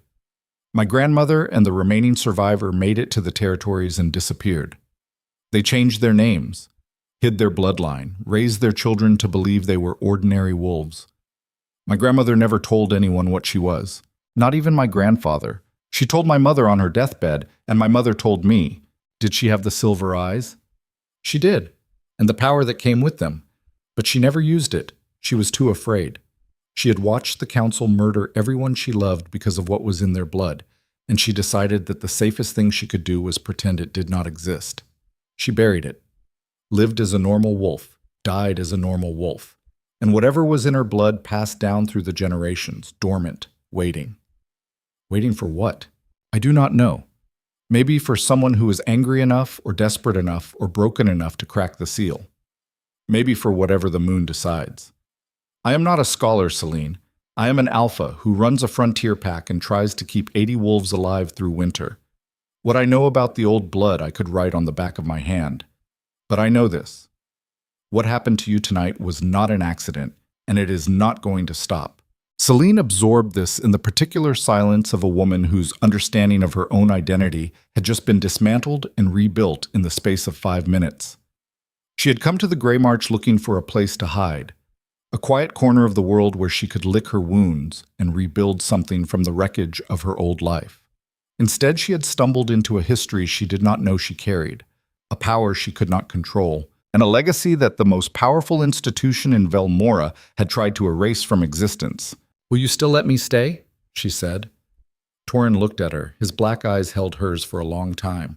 "You are more dangerous than you were an hour ago," he said, "and you were already dangerous enough. But I told you, the Grey March does not waste useful wolves. You have 30 days. Learn to control what is inside you before it controls you, and you can stay. Lose control again like you did tonight, and I will have no choice but to send you away. I cannot risk my pack for one wolf, no matter what is in her blood. Fair? It is not fair. It is survival. Get some sleep. Tomorrow you hunt." He unbarred the door and left. The night air rushed in, cold and sharp, carrying the scent of pine and fear and the distant musk of wolves who had been rattled awake by something they could not explain. The guards outside the door shifted nervously as Torin passed them, and Celine heard him issuing orders in a low voice, calm, measured, the voice of a man reasserting control over a situation by projecting the kind of certainty he may not have entirely felt. She lay back on the bedroll, closed her eyes, felt the presence inside her stir, vast and ancient, settling deeper into her bones like water soaking into dry earth. "I do not know what you are," she whispered to the darkness, "but if you are going to live inside me, you are going to follow my rules." The presence did not respond, but the pressure behind her sternum eased just slightly, as though something very old and very powerful had heard her and was, for the moment, willing to wait. She slept. She did not dream. 30 days passed. Celine hunted with the Grey March wolves every morning. She rose before dawn, ate whatever cold porridge or dried meat was available, and joined the hunting parties that fanned out through the river basin in search of elk, deer, and the wild boar that rooted through the pine forests along the valley floor. The work was brutal. Frontier hunting was not the organized ceremonial affair she had observed in Ashenmere, where royal hunts were planned weeks in advance with beaters and scouts and a small army of attendants. Here, hunting was survival stripped bare, 4 or 5 wolves moving through rough terrain for hours, often in rain or bitter cold, tracking game by scent and sign, running it down, killing it with knives and teeth and whatever reserves of stamina they had left at the end of a chase that could last half a day. She was bad at it at first, not because she lacked skill, but because the skills she had were wrong. Palace training had taught her precision, technique, the elegant mechanics of combat and tracking as practiced by wolves who had never gone hungry. The frontier demanded something raw, instinct over instruction, endurance over elegance, the willingness to get dirty, to get hurt, to push past the point where her body said stop and her mind said there's nothing left and find, somewhere in the gap between the two, a reserve of will that she did not know she possessed. She found it. Day by day, mile by mile, kill by kill, she found it. The softness of her old life burned away in the cold and the mud and the exhaustion, and what emerged underneath was something leaner, harder, closer to the bone. Her body changed. The court pallor faded, replaced by a weathered tan. Her muscles hardened. Her hands, which had once been smooth enough to handle silk and parchment without snagging, developed calluses that cracked and bled and healed and cracked again until they were tough as saddle leather. The wolves of the Grey March watched her. They did not trust her, not yet, but they observed her with the grudging attention that frontier wolves gave to anything that refused to quit. Dag, who had initially treated her with the careful hostility reserved for outsiders, began including her in conversations around the evening fires. The woman from the border patrol, whose name was Heir and who was the best archer Celine had ever seen, started correcting her bow technique without being asked, which in frontier culture was roughly equivalent to a declaration of conditional friendship. The power inside her grew. She felt it every day. A deepening well of silver energy pooled behind her sternum that responded to her emotions with a sensitivity that was both exhilarating and terrifying. When she was calm, it was calm, a warm, steady hum that sharpened her senses and quickened her reflexes. When she was angry or afraid, it surged, pressing against her skin from the inside, filling her hands with light that she had to consciously suppress before anyone saw it. She practiced at night. After the camp was asleep, she would slip out of the East Lodge and make her way to a clearing half a mile downstream where the river widened into a pool surrounded by silver birch. There, in the dark, with only the moon for witness, she would open her hands and let the power flow. At first it was chaotic, light without direction, energy without form, a flood that overwhelmed her the moment she stopped trying to contain it. She blacked out twice during the first week, waking on the riverbank with silver fading from her skin, and no memory of how long she had been unconscious.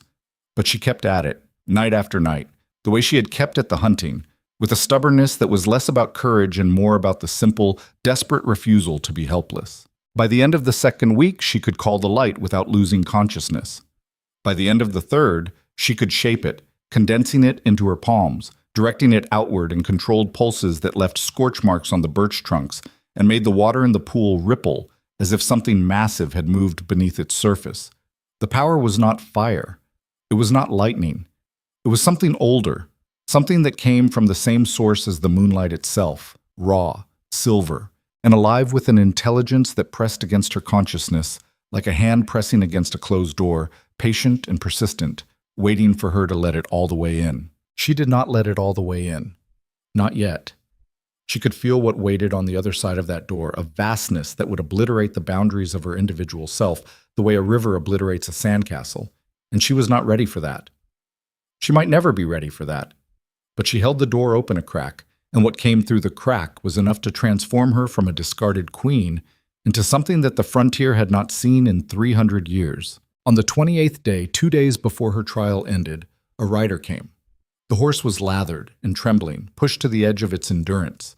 The rider was not much better, a young wolf in the black and silver uniform of the Iron Pack, his face gray with exhaustion, his left arm hanging at an angle that suggested it was broken.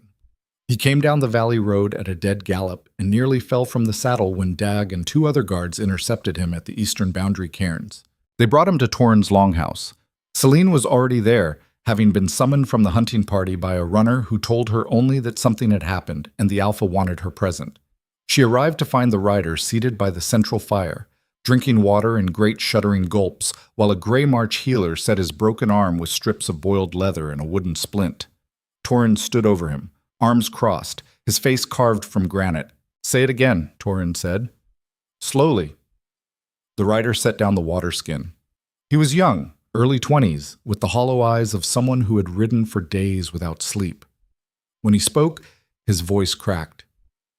"Ashenmere is falling apart. The new Luna, Lady Thorn, she has been executing the old guard. Anyone loyal to the former queen. Captain Greymane was arrested 3 weeks ago on charges of treason. They are holding him in the citadel." Celine felt the words hit her chest like a fist. Ronan. Arrested. She kept her face still, but the power behind her sternum surged, a white-hot spike of rage and fear that she had to physically clench down on to prevent it from manifesting. "What treason?" Torrin said. "They say he was feeding intelligence to enemy packs passing along patrol routes, garrison strengths, weaknesses in the border defenses. It is a lie. Everyone knows it is a lie. But Lady Thorne controls the court now, and the king does nothing. He barely speaks at council. He barely leaves his chambers. There are rumors that he is ill or drugged or under some kind of influence. The dispatches from the western reaches have stopped. 2 border garrisons have been pulled back without explanation. Alpha Rennick of the Ashford Pack tried to raise the issue at council and was stripped of his title the same day. Stripped by who? By order of the Luna. Thorne has been issuing decrees under the royal seal. She claims the king has delegated authority while he recovers from a minor illness. But nobody has seen the delegation order, and the wolves who have been promoted to replace the old commanders are all Thorne loyalists. Every single one. The fire cracked. Torrhen's jaw worked. He looked at Celine across the room, and in his black eyes she saw the same calculation she had seen the night she told him about the old blood. The look of a leader whose situation had just changed fundamentally and who was recalibrating every plan he had in real time. "There is more," the writer said. He was looking at the floor now, at his own broken arm, at anywhere except the people in the room. "The real reason I was sent. It was not the palace that dispatched me. It was what is left of the resistance, a group of commanders and alphas who are still loyal to the old order. They sent me to the frontier because they need help, they need wolves, and they need—" He trailed off, looked up. His eyes found Celine. "They need the Luna," he said. Silence, complete and suffocating. Celine stared at the writer. The fire between them threw orange light across his exhausted face, and she saw in his eyes something she recognized because she had seen it in her own reflection for the past month. The particular hollow desperation of someone who has watched everything they believed in come apart and is grasping for any handhold that might stop the fall. "The resistance knows you are alive," the writer continued. "There are rumors in the capital, stories about the rejected Luna who disappeared into the frontier. Some people say you are dead, some say you fled to the eastern territories. But the wolves who are loyal to you, the ones who are still alive, they believe you are out here, and they sent me to find you." "What is your name?" Celine said. Kaelin Marsh. I was a lieutenant in the 3rd Border Company. Captain Greymane was my commanding officer." "Ronan sent you?" "Captain Greymane sent me before he was arrested. 3 weeks ago. He gave me a sealed message and told me to ride until I found the frontier packs and to not stop until I put the message in the hands of Celine Virel." He reached into his coat with his good hand and pulled out a folded piece of paper, stained with sweat and road dust, sealed with a plain wax stamp. He held it out to her. Celine took it. The paper was soft from days pressed against the writer's body. She broke the seal and unfolded it, and Ronan's handwriting stared up at her, tight and angular, written in haste. She read it once. Read it again. Then she folded it and slipped it into her pocket next to the silver chain she still had not thrown away. "What does it say?" Torrhen asked. Celine's face was very still. Her eyes were brown, but behind them, in the space where the old blood lived, something was burning. "It says the prophecy was forged. Maria Thorne commissioned it. The parchment, the seal, the verification, all fabricated. Elder Ashvale was bribed. The entire rejection was engineered to remove me from the throne so that Maria could take my place." The words fell into the room like stones into deep water. Torrhen did not move, did not blink. The only sign that he had heard her was a slight flaring of his nostrils and a tightening of the tendons in his neck. "It says Mireia is working with enemy clans," Selena continued. Her voice was flat, controlled, the voice of a woman reading a casualty report rather than the document that proved her entire life had been destroyed by design. "The Blackmere Pack and the Stonefang Coalition. They are planning a coordinated attack on Velmora from the west, while Mireia dismantles the kingdom's defenses from inside.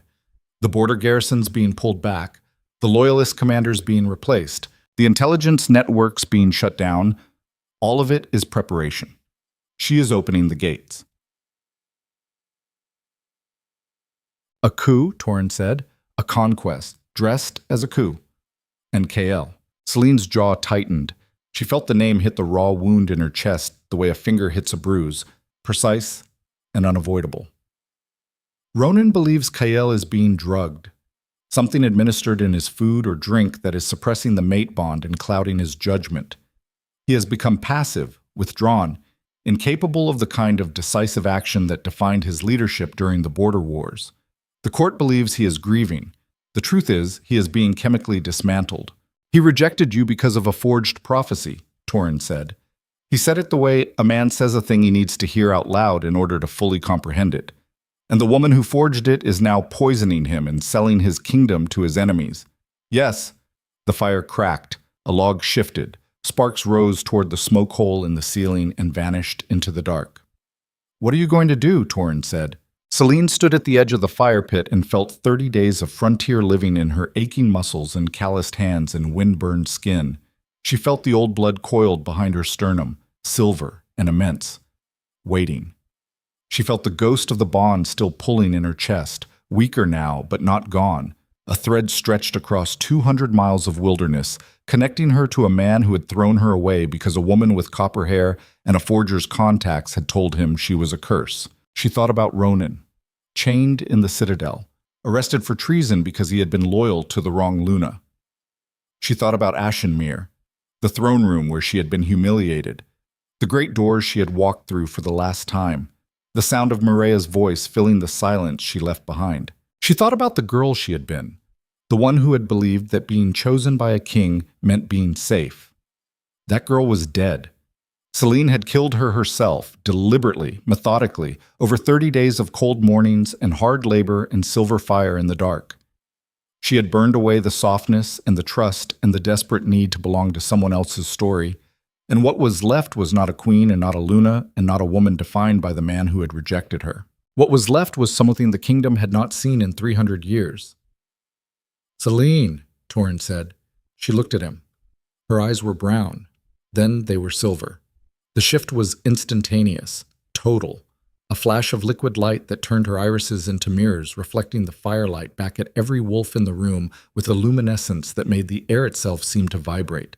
Dag stepped back. His hand went to his axe. Kalen, the rider, stared with his mouth open. Torin Blackwood did not move. He looked at her silver eyes, and he saw his grandmother's face, the face of a woman who had spent her entire life hiding what she was, and he understood with a clarity that struck him like a physical blow that the hiding was over. "I am going back," Celine said. The silver light in her eyes was steady now, controlled, not the wild flare of the first night, but a focused burn, a lamp lit with intention rather than accident. Not for Kael, not for the throne. I am going back because a woman engineered the destruction of my life to steal a kingdom, and the man I trusted to protect me handed me over because he was too afraid to question a piece of paper. And the people who were loyal to me, the people who did not turn their backs, are being arrested and executed while the wolves in power look the other way. That is a war, Torin said. That is a reckoning. You cannot take on the entire Iron Pack and 2 enemy clans with silver eyes and 30 days of frontier training. I am not going alone. Ronan's message names the commanders who are still loyal. There are resistance cells in Ashenmere and the border territories. The Ashford Pack lost their alpha to Mirea's purge, and they want blood. And the frontier packs. She looked at Torin. The frontier has been ignored by the crown for generations. You have been treated as outcasts, exiles, wolves, not worth governing. If Mirea takes Velmora, how long before her allies decide the frontier territories are theirs to carve up? How long before the same kingdom that threw you away comes to take what you have built? Do not play politics with me, girl. I am not playing anything. I am stating facts. If Velmora falls, the frontier falls with it. Not today, not next month, but eventually. And when it does, you will wish you had acted when there was still something left to save. Torin stared at her for a long time. The firelight played across his weathered face, deepening every line, every scar, every mark that the frontier had left on him in 60 years of hard living. He was a man who had built a life on the principle that the best way to survive the cruelty of the powerful was to stay as far from it as possible. Every instinct he had was screaming at him to send this woman away, to close his borders, to protect what was his and let the interior wolves tear each other apart. But he was looking at her eyes, silver eyes, his grandmother's eyes. And he was thinking about an old woman on her deathbed, whispering to her daughter that she was sorry. Sorry for hiding, sorry for being afraid, sorry that she had chosen survival over the truth of what she was, and that the cost of that choice had been a lifetime of living as less than she could have been. "If I commit my wolves to this," Torin said, and his voice was low, careful, the voice of a man stepping onto ice he is not sure will hold. "It is not for the crown, not for the king who threw you out, and not for whatever this reckoning of yours turns into. It is for the Grey March, for the frontier. You want my wolves, you give me your word that when this is over, the frontier packs get a seat at whatever table replaces the old one. Real representation, real voice. Not the scraps the crown has been tossing us for a century. You have my word. Your word and a silver coin will buy me a warm meal. I need more than that. Then you will have it in writing, witnessed by every alpha who joins this coalition, sealed in blood if that is what it takes. The frontier will have its voice, Torin. I swear it on the blood that is waking up inside me." He held her gaze. Silver meeting black. The fire cracked between them. Outside, the wind moved through the valley with a low moan that sounded almost like language, almost like a voice speaking from a very long distance. "Dag," Torin said. "Alpha. Call a full assembly. Every wolf of fighting age. Dawn." "Alpha, you are not seriously—" "Dawn, Dag." Dag looked at Celine, looked at her silver eyes and her straight spine and the set of her jaw that had been forged in 30 days of frontier cold and a lifetime of being underestimated. He wanted to argue. Every line of his body said he wanted to argue. But he had served Torin Blackwood for 11 years, and he had learned that when the old Alpha's voice dropped to that particular register, the time for argument was over. "Dawn," he said, and left. Celine and Torin stood alone in the longhouse. The fire was dying. The shadows were growing. Kaelin, the rider, had been taken to the healer's lodge, leaving only the two of them and the weight of what they had just set in motion. "There is one more thing in Ronan's letter," Celine said. "Tell me." "Maria has scheduled a Blood Moon Summit. 2 months from now. Every Alpha in Velmora is required to attend. It is supposed to be a ceremony of unity, a demonstration of the new Luna's authority. But Ronan believes it is a trap. He thinks Maria will use the summit to eliminate the remaining loyalist alphas in one stroke and consolidate total control. 2 months. 2 months to build an army, cross the Ashvale Ridge, make contact with the resistance, and arrive at Ashenmere before Maria closes the trap. Torin exhaled. It was the sound of a man who had just agreed to throw everything he had built into a furnace and was already calculating how many of his wolves would not come back. "You know," he said, "when you walked into my camp a month ago, I thought you were going to be a minor problem, a displaced royal playing at survival. I figured you would last a week, maybe 2, and then you would realize this life was too hard and walk back to whatever was left of your old one. I know. I was wrong about you. I know that too." He almost smiled. Almost. It died before it reached his mouth, but the ghost of it passed through his eyes, brief and warm and gone. "Get some rest. Tomorrow everything changes." She turned toward the door, stopped. "Torin." "What?" "Your grandmother. Did she ever forgive herself for hiding?" The question landed in the space between them like a coal dropped on bare wood. Torin looked at the fire, looked at the shadows on the wall, looked at his own hands, scarred and thick-knuckled and marked by 60 years of choices that had kept him alive at the cost of things he would never get back. "No," he said. "She did not." Celine nodded, pushed open the door. The night air hit her face, cold and clean and carrying the scent of pine and river water and the distant, restless energy of 80 wolves who were about to be asked to march into a war they did not start. She walked to the East Lodge, lay down on her bedroll, reached into her pocket and took out the silver chain, held it up in the thin moonlight that filtered through the gaps in the roof. 3 years of her life, clasped in a chain so thin she could have snapped it with 2 fingers. She turned it over, let the moonlight catch the silver, felt the ghost of the bond pull in her chest, faint now, faded, like the echo of a voice calling from a room she had already left. Celine closed her fist around the chain. She held it tight, not because she still loved the man who had given it to her, though something small and stubborn and unwilling to die entirely still lived in the wreckage of that love. but because the chain was the last link to the woman she had been. The woman who had trusted a king. The woman who had believed that a bond meant safety. The woman who had walked into a throne room expecting to be protected and walked out with nothing. That woman was not dead.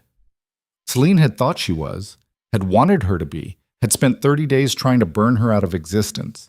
But she was still there, curled in the deepest part of Celine's chest, next to the bond, next to the old blood, next to the silver fire and the ancient presence and the grief that would probably never fully heal. She could not go back to Ashenmere as that woman.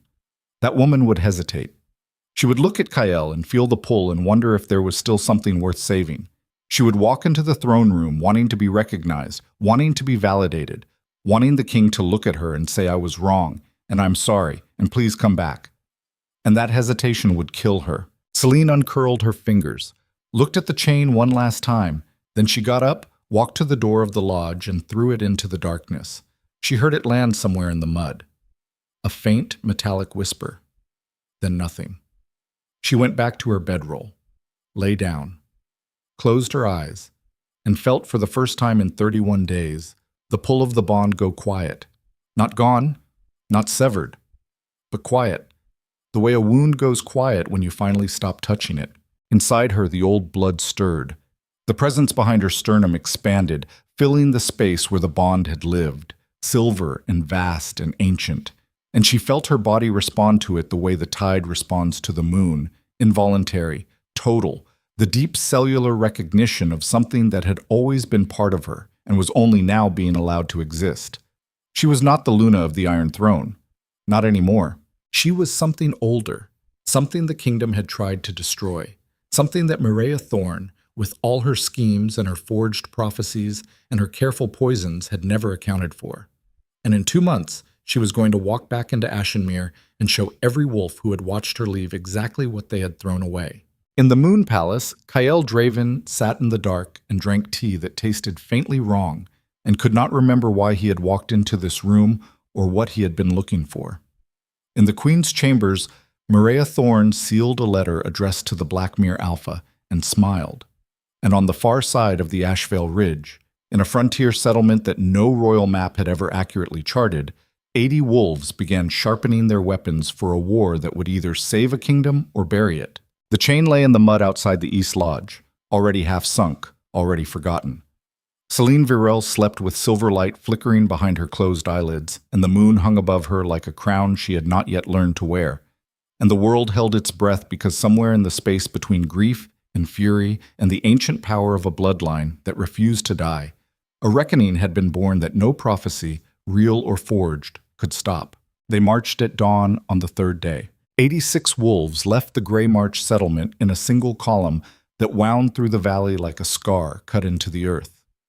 Torrin Blackwood led from the front, his white hair tied back, his stride the same unhurried, relentless pace he had maintained on every border patrol for 30 years. Dag walked behind him with an axe on each hip and a face that looked like it had been carved from the same granite as the ridge they were heading toward. Lyri carried her longbow unstrung across her shoulders, saving the string for when it mattered, conserving everything, wasting nothing. Frontier discipline. Every ounce of energy had a purpose, or it was not spent. Celine walked in the middle of the column. Torrin had placed her there deliberately, surrounded on all sides by Grey March wolves, visible enough to remind every fighter who they were marching for, protected enough that a surprise attack would have to chew through 40 wolves before it reached her. She had argued. Torrin had shut her down with 3 words. My wolves, my formation. She carried a short sword that Dog had given her the morning of departure, a frontier blade, ugly and functional, with a wrapped leather grip and an edge that could split a hair. She also carried something that no one could see, the old blood burning steady behind her sternum like a furnace with the damper closed. She could feel it with every step, vast and patient, waiting for her to need it. 2 other packs had joined them before they reached the ridge. The Hollowfang, a lean and vicious group of 40 wolves led by a one-eyed alpha named Saren, who spoke in a voice barely above a whisper, and whose wolves moved with the silent coordination of a hunting pack that had been working together so long they barely needed signals. And the Ash Grove, 28 wolves, the smallest group, led by twin sisters named Petra and Yael, who had hair the color of straw and identical knife scars on their left cheeks, and who finished each other's sentences with a fluency that unsettled everyone around them. 154 wolves, against the Iron Pack's standing army of 800, plus whatever forces the Blackmere and Stonefang clans brought to the Blood Moon Summit. The math was suicide. Selene knew it. Torin knew it. Every wolf in the column knew it. They marched anyway. There was a particular kind of clarity that came from understanding that the odds were terrible and choosing to move forward regardless, not because of hope, but because the alternative was waiting in the dark for the fire to reach them. They crossed the Ashvale Ridge on the fourth day. The pass was narrow, choked with loose stone and patches of early snow that crunched under boots and left tracks that anyone with eyes could follow. Torin pushed them through without stopping, 14 hours of continuous climbing that left the weakest wolves staggering and the strongest ones breathing hard. On the far side, the interior of Velmora spread out below them like a map, rolling forests and river valleys, and far to the west, barely visible through the autumn haze, the dark smudge of Ashenmere on the horizon. Selene stood on the ridgeline and looked at the kingdom that had thrown her away, and felt nothing that resembled nostalgia. The pull in her chest was gone. The chain was gone. What remained was a cold, focused anger that burned without consuming, the kind of anger that did not need to be fed because it fed on itself, self-sustaining, patient. The anger of someone who has been wronged so fundamentally that the wrong has become a permanent feature of their internal landscape, like a mountain or a river, something that is simply there, something that will outlast everything built on top of it. Contact with the resistance came on the 6th day. They were camped in a forest clearing 2 days west of the ridge when 3 figures emerged from the tree line at dusk, moving fast, keeping low, dressed in civilian clothes with military blades hidden under their coats. The lead figure was a woman in her 30s with close-cropped black hair and a burn scar that covered most of the left side of her neck and jaw. She identified herself as Commander Asha Wren, formerly of the 1st Capital Regiment, currently the highest-ranking officer in what was left of the Loyalist resistance. They sat around a fire that Torin insisted be kept small and smokeless, and Asha Wren laid out the situation in Ashenmere with the clipped precision of a soldier delivering a field report to a superior she was not sure she could trust. The capital is locked down. Thorn has quadrupled the city guard since the purge. Patrols on every major street, checkpoints at the gates, wolf sniffers stationed on the walls to identify anyone entering or leaving. The citadel is under full martial security. Greymane is being held in the lower cells. As of 10 days ago, he was alive. I cannot promise he still is. How many loyalists inside the walls? Selene asked. Active fighters, about 120. Another 200 sympathizers who might pick up weapons if they see a real chance of winning, but will not move first. The problem is not numbers. The problem is coordination. Thorn's intelligence network is thorough. She has informants in every district, every garrison, every pack quarter. 3 of our cells have been rolled up in the last month. We lost 40 wolves. And the summit, 12 days from now. Every alpha in Velmora is required to attend. Thorn has framed it as a renewal ceremony, a public demonstration of unity under her authority. The real purpose is to get every potential threat in one room. She has been moving Blackmere and Stonefang forces into position along the western corridor for 3 weeks. The moment the summit begins, her allies hit the border garrisons from outside while she eliminates the loyalist alphas from inside. "Where's Kael?" Selene said. She said his name the way a woman says a word she has practiced saying without flinching. Asha looked at her. The burn scar pulled the left side of her face into a permanent half-grimace that made her expressions hard to read, but her eyes were clear and direct. "The king is functional, barely. He appears at public events. He sits on the iron seat. He issues decrees that everyone knows Thorn wrote, but the man behind the crown is gone. Whatever she is giving him has hollowed him out. He is awake but not present, breathing but not alive. The wolves closest to him say his eyes are dull, his responses are slow, and he has not made an independent decision in weeks." Selene absorbed this. She let the information settle into the cold, analytical part of her mind that had been sharpened by 30 days of frontier survival, the part that assessed threats and calculated options and did not waste energy on grief. Kael was a factor in the equation, a variable, not a rescue target and not an enemy, something in between, something she would deal with when the time came, based on what she found, not on what she remembered. "Here's the plan," she said. Every wolf around the fire looked at her. Torin, Dag, Lyri, Saren of the Hollow Fang, Petra, and Yael of the Ashgrove. Asha Ren and her 2 scouts, all of them looking at a woman who 2 months ago had been a discarded queen in wet boots and seeing someone else entirely. "We do not try to take the city. We do not have the numbers, and we do not need to. The summit is the target. Every alpha, every commander, every player who matters will be in one location on one night.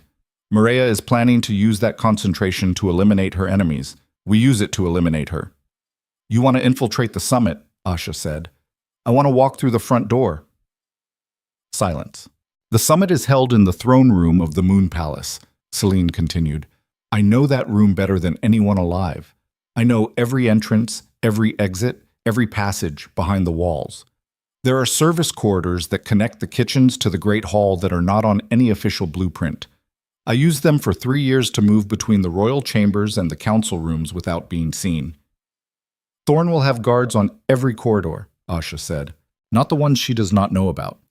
There's a passage behind the East Gallery that was sealed during the reign of King Aldrich and never reopened. It runs from the old wine cellars directly to the raised gallery above the throne room.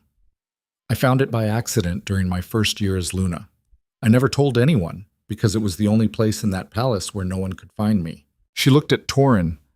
"Your wolves, the Hollowfang, and the Ashgrove enter the city in small groups over the next 10 days. Civilian clothes. No weapons visible. They filter into the lower districts and make contact with Asha's resistance cells. On the night of the summit, they move to predetermined positions around the palace, controlling the exits. Nobody gets in or out without our approval." "And you," Torin said. "I go through the passage, into the gallery, and I wait for Mireia to show her hand. The moment she makes her move, the moment she drops the pretense and reveals what the summit really is, I step out, and I show every alpha in that room what the old blood can do." "That is insane," Dog said. "It is the only play we have. Mireia's strength is deception. She wins by controlling what people believe. If I walk into that throne room and expose her in front of every alpha in Velmora, if I prove the prophecy was forged, if I show them what the rejected Luna has become, her entire structure collapses. The Black Mirror and Stonefang forces are mercenaries at heart. They are fighting for territory, not loyalty. The moment they see that Mireia has lost control of the narrative, they will pull back and negotiate. That is how mercenaries work." "And if they do not pull back," Saren said.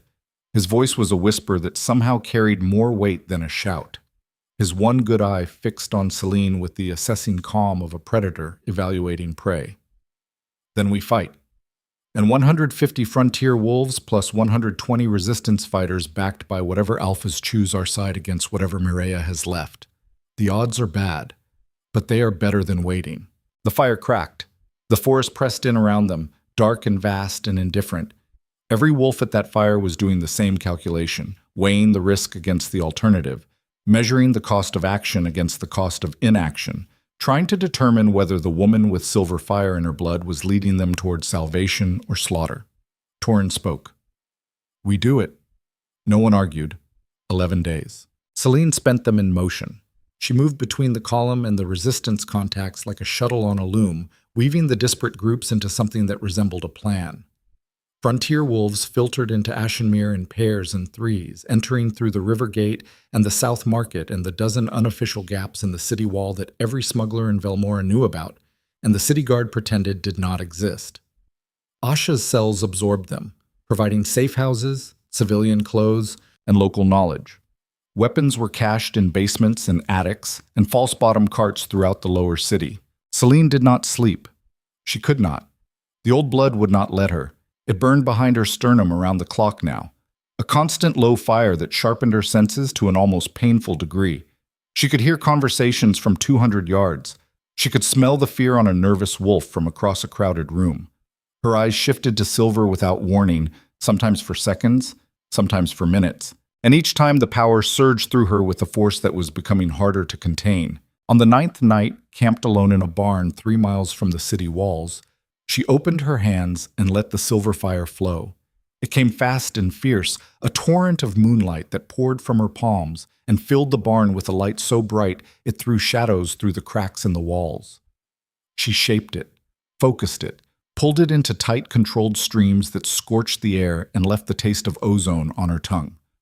Then she compressed it, forced it back down, packed it behind her sternum until the barn went dark again, and the only evidence of what had happened was the smoke rising from the scorch marks on the wooden beams. She was ready. She was as ready as she would ever be. The Blood Moon Summit began at sundown on the 12th day. Celine entered the old wine cellars beneath the Moon Palace at dusk, moving through darkness so complete that she navigated by touch and memory alone. The cellars were vast, a labyrinth of stone corridors and vaulted chambers that stretched beneath the palace foundations like the root system of an ancient tree. They smelled of damp stone and old oak and the faint sweetness of wine that had been spilled decades ago and never properly cleaned. She found the sealed passage exactly where she remembered it, behind a collapsed wine rack in the northeast corner of the deepest cellar. The stones that blocked it were loose, mortared with centuries-old lime that crumbled at the touch. She pulled them free one by one, working in silence, stacking them carefully against the wall. The passage beyond was narrow, barely wide enough for her shoulders, with a low ceiling that forced her to move in a crouch. The air was stale and cold and tasted of dust. She moved through it by feel, one hand on each wall, counting her steps, matching the distance to the mental map she had built during the years when this passage had been her secret refuge from the suffocating formality of court life. 312 steps. Then a turn to the left. Then a steep flight of stairs carved into the stone, so narrow that her boots barely fit on the treads. Then another corridor, longer, angling upward at a slight grade, and at the end of it, a wooden door so old that the grain had turned to stone. She pressed her ear against it and heard the throne room. The sound came through the door in a low, resonant murmur, the collective voice of 200 wolves gathered in a space designed to amplify authority. She could pick out individual sounds beneath the murmur: the clink of goblets, the rustle of formal clothing, the rhythmic thud of ceremonial drums. And cutting through it all, clear and controlled and carrying with the effortless projection of a woman who had been born to command a room, the voice of Maria Thorne. Tonight we renew the bonds that hold Velmora together. Tonight we stand as one kingdom, one people, one pack, united under the Iron Throne and the Blood Moon. Celine opened the door, slowly, an inch at a time. The gallery beyond was dark, unlit, a narrow balcony that ran along the east wall of the throne room 15 feet above the main floor. It was hidden from below by a carved stone balustrade that had been designed as decoration centuries ago, and that served, tonight, as perfect cover. She crawled to the edge, looked down. The throne room was transformed. Torches blazed in every sconce, filling the hall with a hot orange light that made the black stone walls glow like heated iron. The sigils of the great packs had been hung from the ceiling on silk banners, each one the size of a small sail, rippling in the updraft from the fires below. The floor had been cleared of its usual furnishings and filled with row after row of seated figures, alphas and their seconds, war captains and pack elders. The entire power structure of Velmora gathered in one room under the red light of the blood moon that poured through the high gallery windows like diluted blood. Maria stood on the platform before the iron seat. She was dressed in a gown of deep crimson that matched the moonlight, her copper hair falling loose around her shoulders, a thin circlet of black iron on her brow. She looked magnificent. She looked like a queen. She looked like a woman who had spent her entire life preparing for this moment and was savoring every second of it. Kael sat on the iron seat behind her. Celine saw him and felt her breath catch, despite every wall she had built inside herself over the past 2 months. He was thinner, gaunt. The hard jaw and broad shoulders that she remembered were still there, but they were diminished, as though the man inside the body had been slowly siphoned away, and what remained was a shell wearing a crown. His slate-colored eyes were open but unfocused, fixed on a point somewhere in the middle distance, seeing nothing. His hands lay flat on the arms of the iron seat with the passive stillness of a man who had forgotten what his hands were for. He looked drugged. He looked broken. He looked like a puppet whose strings had been cut, but who remained upright by habit alone. Celine felt something move inside her chest. Not the old bond. Not the pull. Something more complicated, a rage and a grief and a pity so tangled together that she could not have separated them if she tried. This was the man who had rejected her, the man who had stood in this very room and declared her worthless. And he was sitting up there like a corpse on a throne, while the woman who had engineered his destruction wore a crown at his feet. She had said she was not coming back for him. She had meant it. She still meant it. But the sight of him like that made something inside her want to burn the palace to its foundations. Below, Mireia was speaking again. Her voice had shifted register, moving from ceremonial formality to something that carried the edge of command. As your Luna and the voice of the Iron Throne, I have summoned you here tonight to witness the beginning of a new era, an era of strength, an era of clarity, an era in which the weakness that has infected this kingdom for too long is finally, permanently excised. She paused. Let the word excised hang in the air. Some of you have heard rumors, whispers of rebellion, talk of a resistance movement led by traitors who would rather see Velmora tear itself apart than accept the authority of the crown. I am here to tell you that these rumors are true. Murmurs rippled through the hall. Celine watched the alphas shift in their seats, exchanging glances, recalculating. But tonight, Mireia continued, we end it. Tonight, the traitors are brought to justice. She raised her hand. A side door opened. 4 guards entered, and between them, shackled at wrists and ankles, walking with the careful gait of a man whose body had been systematically damaged over the course of weeks, was Ronan Greymane. Celine's hands gripped the stone balustrade. The silver fire surged behind her sternum with a violence that made her vision blur. Ronan. He was alive, but barely. His dark red hair was matted and filthy, his face a map of bruises and various stages of healing, his left eye swollen nearly shut. He walked with a limp that favored his right leg, and when the guards pushed him to his knees before the platform, the sound he made was not a groan but a breath, held and released. The breath of a man who had been expecting this and had already made his peace with it. Captain Ronan Greymane, Mireia said, looking down at him with the dispassionate interest of a scientist observing an experiment. Convicted of treason against the crown. Convicted of providing intelligence to enemy forces. Convicted of conspiring to undermine the authority of the Luna and the Iron Throne. You are not the Luna, Ronan said. His voice was wrecked, hoarse, and cracked, but the words came out clear. You are a fraud wearing a stolen crown, and every wolf in this room knows it. Mireia smiled. It was the smile Celine remembered from the night of the rejection, silk wrapped around a blade, beautiful and empty and utterly without mercy. The sentence is death, Mireia said, to be carried out tonight before the assembled alphas as a demonstration of the crown's commitment to justice and order. She turned to the iron seat, to Kael. My king, do you affirm the sentence? Kael's dull eyes moved, slowly, like a man turning his head underwater. He looked at Ronan kneeling on the floor. He looked at the shackles, the bruises, the blood. His mouth opened. Something moved behind his eyes, a flicker of recognition, a spark of the man he had been before the poison ate him hollow. His lips formed a word, then another. He said, and stopped. His brow furrowed. His hands tightened on the arms of the iron seat. He was trying to think. Celine could see it from the gallery, could see the effort it took, the way his jaw clenched and his breathing quickened as he fought through whatever chemical fog had been wrapped around his mind for weeks. He was in there somewhere, buried deep, trying to surface. The king affirms the sentence, Mireia said smoothly, turning back to the crowd before Kael could finish speaking. The execution will proceed. A guard drew his sword, stepped behind Ronan, placed the blade against the back of his neck. Celine stood up. She did not plan it.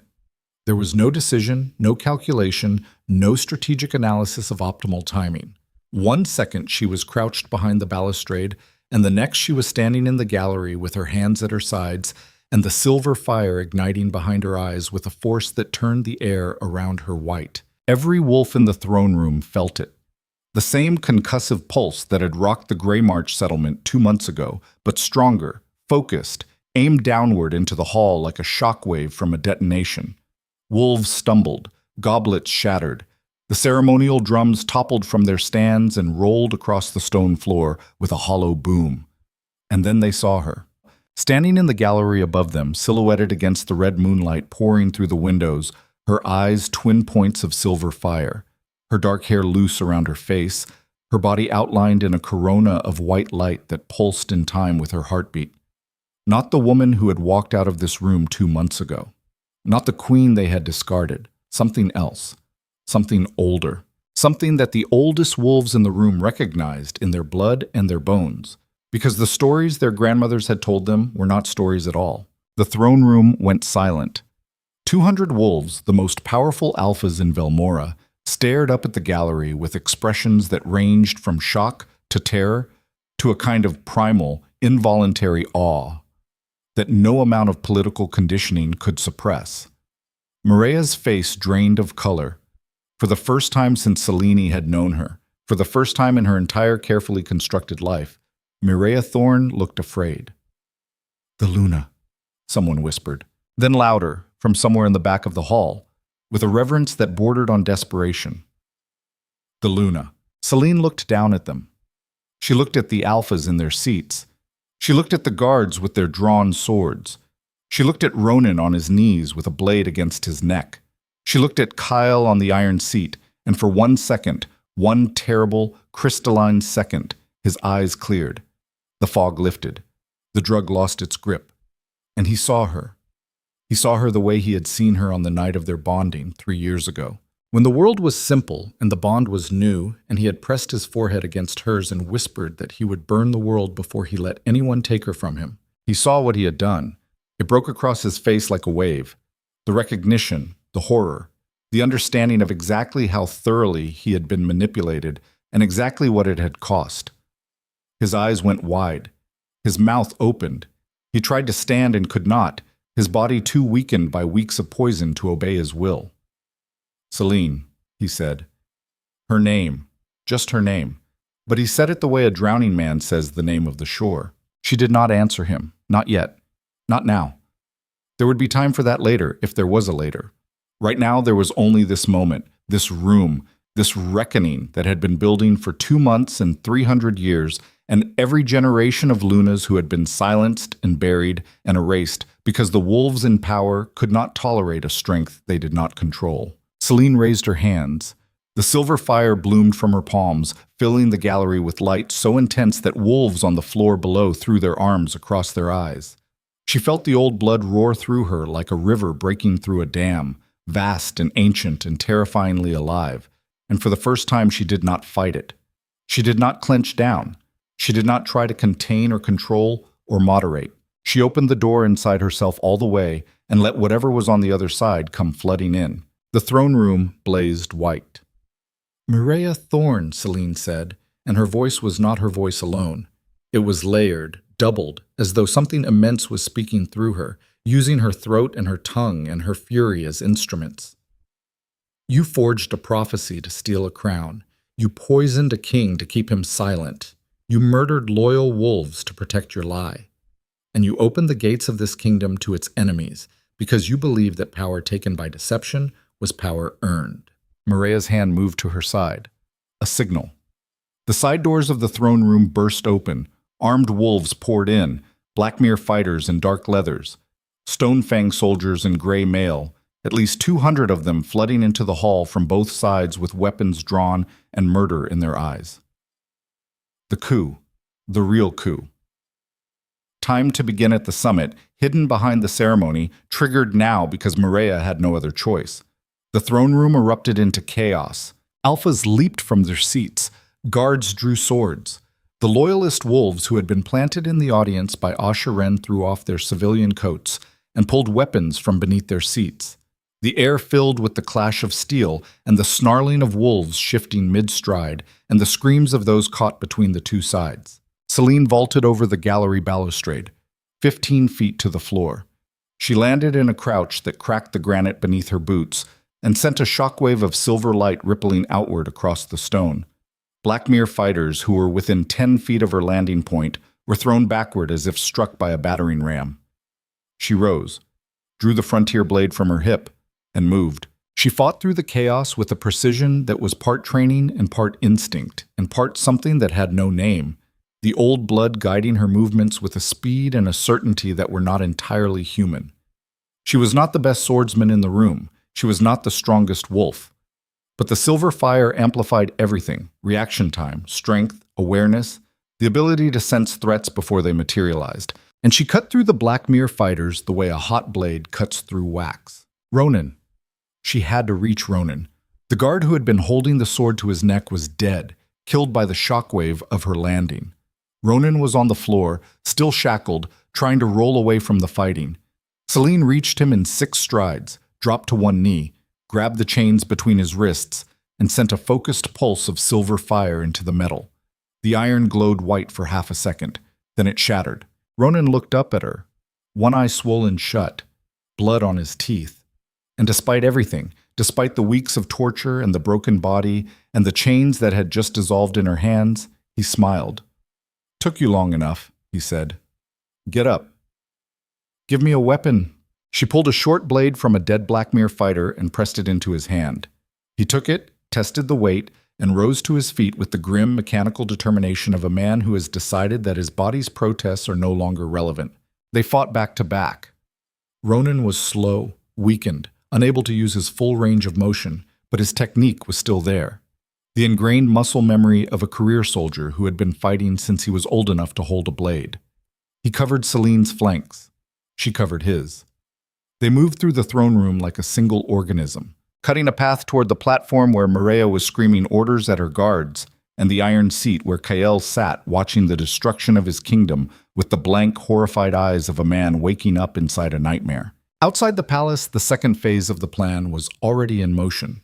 Torin's frontier wolves and Asha's resistance cells hit the city simultaneously, seizing the main gates, overwhelming the guard posts, cutting off the escape routes that Mireia's forces would need when the fight in the throne room turned against them. The sounds of combat echoed through the streets of Ashenmere, the clash of weapons, the howling of wolves, the crack of doors being kicked in, and the shouts of soldiers who suddenly discovered that the enemy was already inside the walls. In the throne room, the tide was turning. The loyalist alphas, realizing that Mireia's coup was exposed and that a genuine alternative had just dropped from the ceiling with silver fire in her eyes, began rallying to Celine's side. Alpha after alpha broke from the chaos and joined the loyalists, not out of love for the rejected queen, but out of the cold, practical calculation that Mireia's plan had failed, and the smart money was now on the woman who could shatter iron with her bare hands. Mireia saw it happening. She stood on the platform and watched her coalition fracture in real time, watched the alphas she had spent years cultivating turn their backs on her one by one, and something in her face shifted. The silk fell away. The mask fell away. What was underneath was not beautiful and not composed and not political. It was raw. It was desperate. It was the face of a woman who had staked everything on a single gamble and was watching the table catch fire. She drew a blade from beneath her gown. Not a ceremonial weapon. A fighting knife, long and thin, coated with something dark that caught the light with an oily sheen. Poison. The same compound she had been feeding Kael for weeks. Concentrated, lethal in its undiluted form. She turned to Kael. Celine saw it from 20 feet away. Saw the blade. Saw Mireia's eyes. Saw the calculation in them. The cold arithmetic of a woman who had decided that if she could not have the throne, no one would. If Kael died at the summit, killed in the chaos of the coup, the line of succession would shatter. Every alpha in Velmora would turn on every other alpha. The kingdom would eat itself. And in that chaos, Mireia's allies could carve out whatever territory they wanted. The poisoned blade rose. Celine was too far. 20 feet of fighting, of bodies and blood, and fallen wolves blocking her path. She could not reach the platform in time. Not physically, not at any speed her legs could carry her, but the old blood was not limited to her legs. She planted her feet, raised both hands, and pushed. The silver fire erupted from her palms in a concentrated beam that crossed the 20 feet in less than a heartbeat. It struck Mireia in the chest and hurled her backward off the platform with a force that would have killed an ordinary wolf. Mireia hit the stone wall behind the iron seat and crumpled to the floor, the poisoned blade spinning away across the granite. But the effort cost Celine everything she had left. The old blood drained from her like water from a shattered vessel. Her vision went white, then black, then white again. Her knees buckled. She staggered, caught herself on the edge of the platform, and felt the last of the silver fire gutter and die behind her sternum. She was empty, spent. Human again, or as human as she would ever be, standing in a throne room full of blood and chaos with nothing left in her reserves and the fight still raging around her. Maria was moving. Against all reason, against all physical probability, the woman was pulling herself up from the base of the wall. The crimson gown was torn.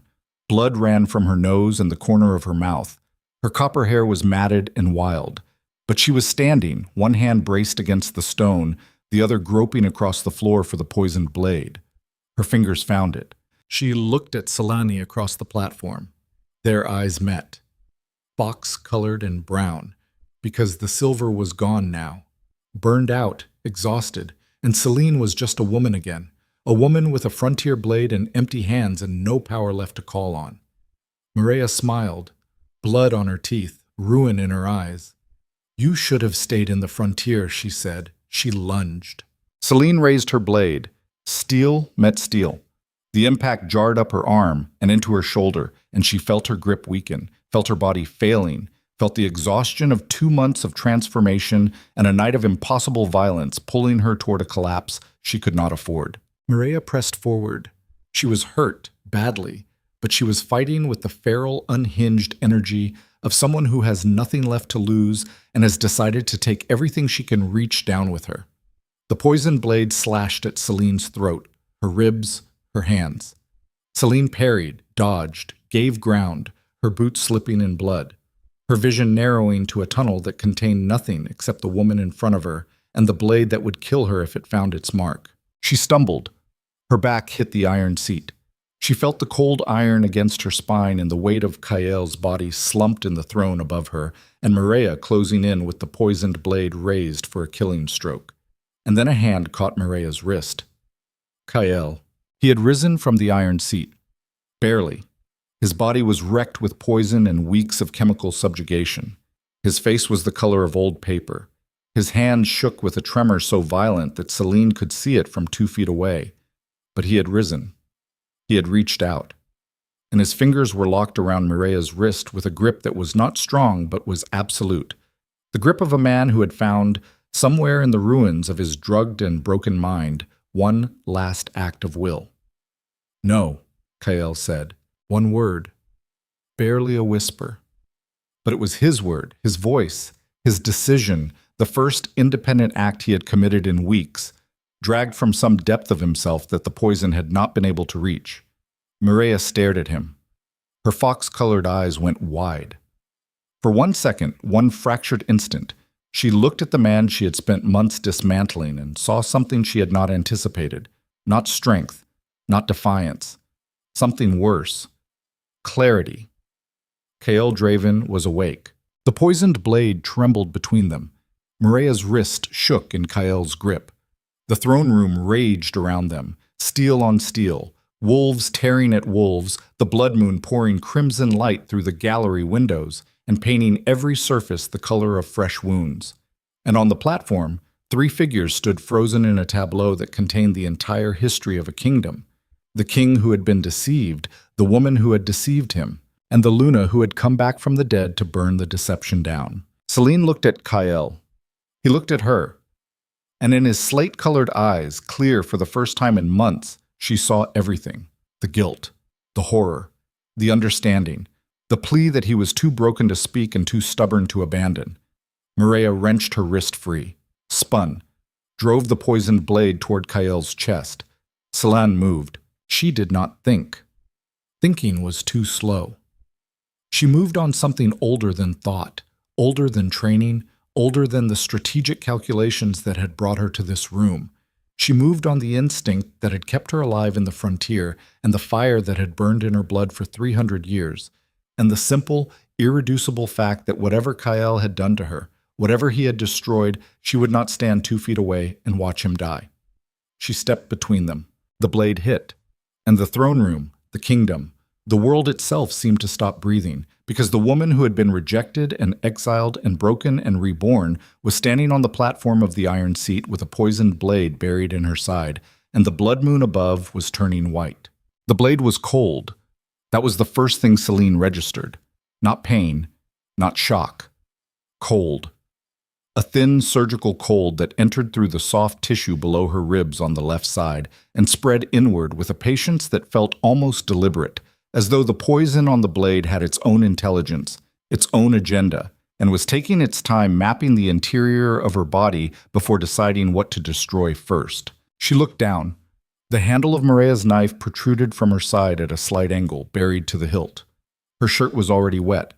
The blood did not look red in the crimson moonlight. It looked black. Maria stumbled backward. Her hands were empty now, the knife left in Celine's body, and her fox-colored eyes were wide with an expression that was not triumph and not horror, but something between the two. The look of a woman who has just watched her last weapon find its mark and cannot decide whether the result is victory or the beginning of something far worse than defeat. Celine did not fall. She should have. The poison was already in her blood. She could feel it, a spreading numbness that moved outward from the wound like frost creeping across glass, dulling sensation, thickening thought, turning the edges of her vision soft and gray. Her knees wanted to buckle. Her body wanted to collapse. Every physical system she possessed was sending the same urgent, screaming message to her brain.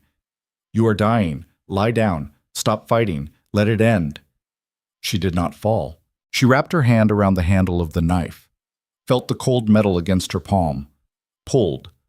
The blade came out with a sound that was wet and final and made 3 wolves within earshot turn away. Blood followed it, a dark pulse that soaked through her shirt and ran down her hip and dripped onto the granite platform of the iron seat in a steady rhythm that matched the slowing of her heart. Celine dropped the knife.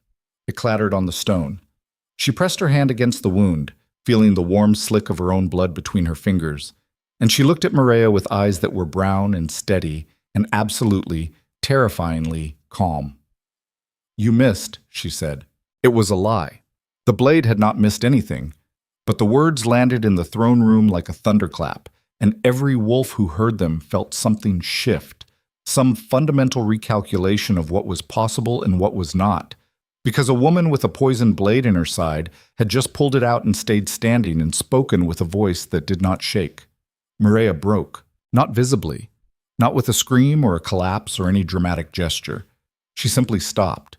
The fight went out of her the way air goes out of a punctured tire, quietly and completely. And what was left standing on the platform was not the fox-eyed strategist who had dismantled a kingdom with forgery and poison, but a woman who had run out of moves and knew it. Her shoulders dropped. Her hands hung at her sides. Her copper hair was plastered to her face with sweat and blood, and underneath it, her features had gone slack with a particular kind of exhaustion that Celine recognized because she had felt it herself on the night she walked out of this room 2 months ago. The exhaustion of a person who has reached the end of what they can do and must now face what they have done. Behind Celine, Kael had collapsed back into the iron seat. The effort of grabbing Maria's wrist had drained whatever reserves of will the poison had left him. He sat slumped in the throne, breathing in shallow, ragged pulls, his eyes open but unfocused, his body trembling with the fine, continuous tremor of a system on the edge of failure. The fighting in the throne room was ending. The loyalist wolves and the frontier fighters had overwhelmed Maria's forces. Blackmere soldiers were surrendering in clusters, dropping weapons, raising hands, recognizing with the cold pragmatism of mercenaries that the tide had turned, and survival now meant compliance. Stonefang fighters were being pushed toward the exits by Tauren's wolves, who fought with the relentless efficiency of a pack that had been surviving on the frontier for generations, and had no intention of dying in a palace. Dog had blood on his face and his axes in his teeth, and a look in his eyes that said he had been waiting his whole life for a fight like this and was not entirely sorry it had happened. Ronan was on his knees near the base of the platform, not from injury, but from the simple fact that his body had given everything it had during the fight and was now collecting the debt. He was holding a sword he had taken from a dead guard, the blade red to the hilt, and he was watching Celine with the expression of a man who is witnessing something he always knew was possible but never expected to see. Commander Asher-Ren was issuing orders in a voice that carried across the hall like a whip crack, directing loyalist soldiers to secure the exits, disarm the remaining coup forces, and establish a perimeter around the palace. The burn scar on her neck gleamed in the torchlight as she moved, and there was a precision to her command style that said, The resistance had been waiting for this moment and had prepared for it with the thoroughness of wolves who understood that they would only get one chance. Selene stood on the platform with her hand pressed against her side and her blood pooling on the stone and the poison working its way deeper into her body with every heartbeat. She could feel it now, not just the cold but the weight, a heaviness in her limbs, in her chest, and her head that was pulling her toward the floor with an insistence that was becoming harder to resist. The old blood behind her sternum was stirring, trying to respond to the toxin, but it was depleted, drained by the effort in the gallery, and what was left was barely a flicker, a candle flame in a hurricane. She had minutes, maybe less. "Selene!" Ronan's voice, close. He had dragged himself up the steps of the platform and was beside her, one hand on her arm, his battered face tight with something that was not panic because men like Ronan did not panic, but was close enough to be its cousin. "The blade was poisoned. You need a healer. Now." "I know what I need." Her voice was quieter than she wanted it to be. "Get me the healer. But first I need to finish this." She turned to Maria. The woman had not moved. She stood at the edge of the platform like a statue, her fox-colored eyes fixed on Selene with an expression that had passed through fear and arrived at something more complicated: recognition. The grudging, bitter recognition of one player acknowledging that another has played the game better. "It is over," Selene said. "Is it?" Maria's voice was hoarse, stripped of its usual silk. "You are bleeding to death on a throne you do not even want. Your king is a vegetable. Half the alphas in this room switched sides 3 times in the last 10 minutes and will switch again the moment it suits them, and the poison in your blood will kill you before morning. Tell me what part of this looks like victory to you." "The part where you are in chains by sunrise." "Chains?" Maria laughed. It was an ugly sound, raw and broken, nothing like the controlled musical laugh she used in court. "You think chains end this? You think putting me in a cell changes anything about the rot in this kingdom? I did not create the weakness in Velmora, Selene. I exploited it. Every crack I found was already there. Every wolf I turned was already looking for a reason to turn. Every lie I told landed because this kingdom was already desperate to believe it. I am not the disease. I am the symptom. You are the woman who destroyed my life because you wanted a crown. And you are the woman who let her life be destroyed because she trusted a man who did not deserve it." Maria's eyes flicked to Kael, slumped in the iron seat. "We are not so different, you and I. We both wanted power. The only difference is I was honest about it." "No," Selene said. "The difference is I do not need to destroy people to feel powerful." She swayed. The edges of her vision were going dark. The poison was in her chest now, a cold pressure around her heart that made each beat feel like it was being squeezed through a fist. She tightened her grip on the wound and forced her body to hold. "Asha," she said. Commander Wren was at the base of the platform in 3 strides. "Here! Take her. The lower cells, full guard. She does not speak to anyone." "And the king?" Selene looked at Kael. He was barely conscious. His head had fallen forward, chin against his chest, his breathing shallow and irregular. The slate-colored eyes that had once commanded armies and terrified lesser alphas were half-closed and empty. "Get the palace healers, the ones Maria did not replace. Purge whatever she has been giving him. Keep him alive." "And you," Ronan said. He was standing beside her now, holding her arm, and she could feel the tremor in his hand, the controlled desperation of a man watching someone he cared about die by inches. "And me," she said. "Find the healer." She made it 3 steps before her legs gave out. Ronan caught her. He went down with her, lowering her to the platform floor with the careful strength of a soldier who has carried wounded wolves off 100 battlefields and never once let them hit the ground. She ended up on her back, looking up at the vaulted ceiling of the throne room where the sigils of dead kings had been etched in silver and left to tarnish, and the blood moon poured through the gallery windows above her and painted everything the color of endings. "Stay awake," Ronan said. His face was above hers, battered and bloody, his one open eye burning with an intensity that had nothing to do with the battle and everything to do with the woman bleeding out on the floor. "Selene, stay awake. Talk to me." "About what?" "Anything. Tell me about the frontier. Tell me about the wolves out there. Tell me what it was like." "Cold," she said. Her voice was a whisper now. Cold and hard and honest. Nobody in the frontier pretended to be anything other than what they were. Nobody smiled while they stabbed you. If someone wanted to kill you, they told you to your face and then they tried.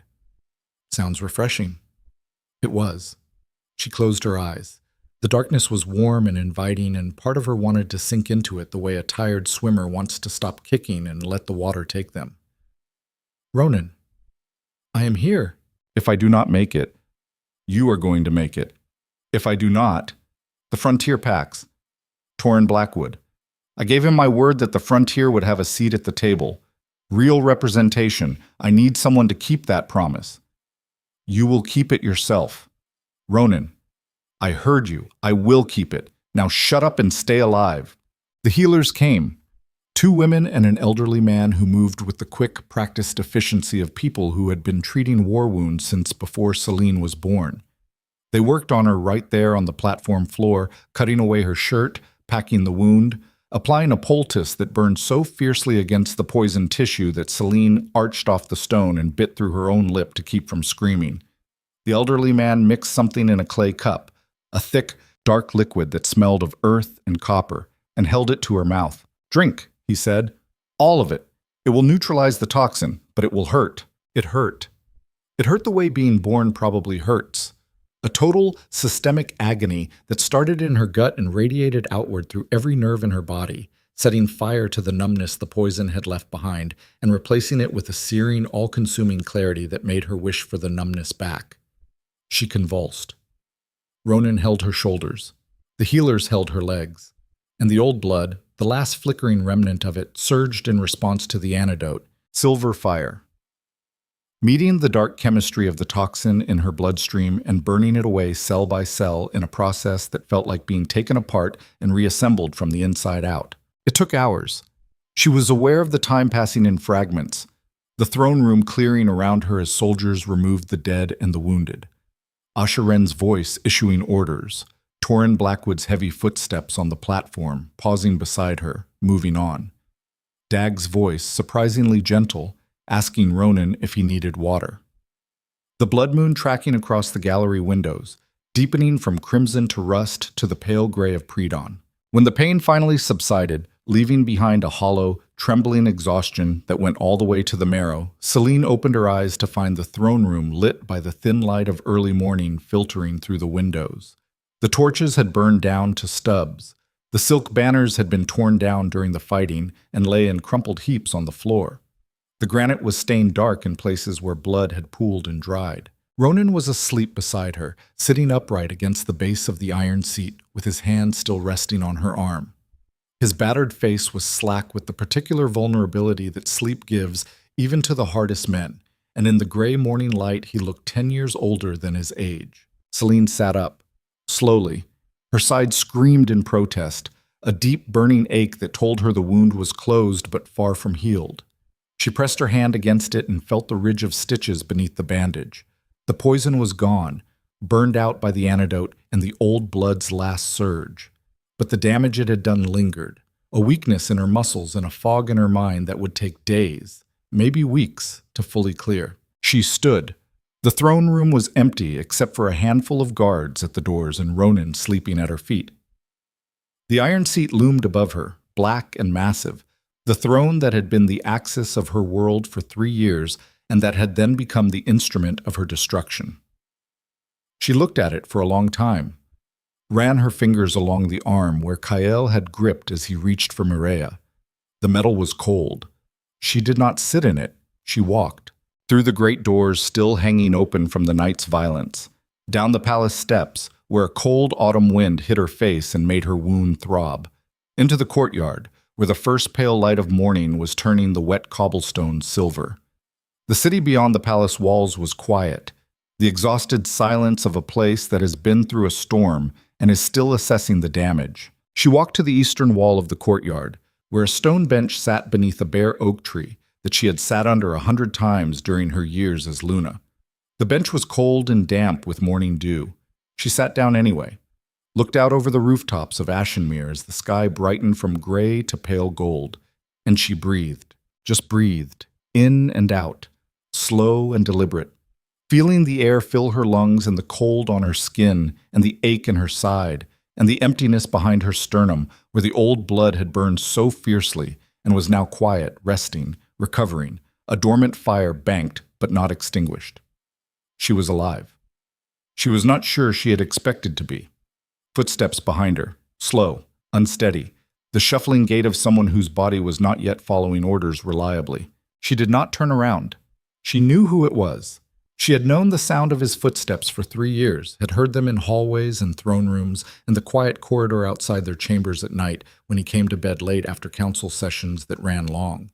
His stride had changed, shorter, weaker, the poison still working its way out of his system, but the rhythm was the same. Some things survive even the worst damage. Cale Draven lowered himself onto the other end of the bench. He moved carefully, like a man handling a body made of glass. He was wrapped in a heavy cloak that someone had thrown over his shoulders, and beneath it his formal clothes were wrinkled and stained. His face was the color of old ash. His hands trembled where they rested on his knees. They sat in silence for a long time, long enough for the sky to shift from gold to pale blue. Long enough for the first sounds of the waking city to begin filtering over the walls, distant voices, a dog barking, the creak of a cartwheel on cobblestone. Long enough for the silence itself to become a kind of conversation. Two people sitting with the wreckage of what they had been to each other and trying to find a place to begin. Kyle spoke first. "I remember all of it," he said. His voice was barely above a whisper, raw and cracked. The voice of a man who has been screaming on the inside for weeks and is only now able to let the sound out. The rejection, the ceremony, your face when I said the words. I remember watching you walk away and feeling like something was being torn out of my chest and not being able to move, not being able to stop it.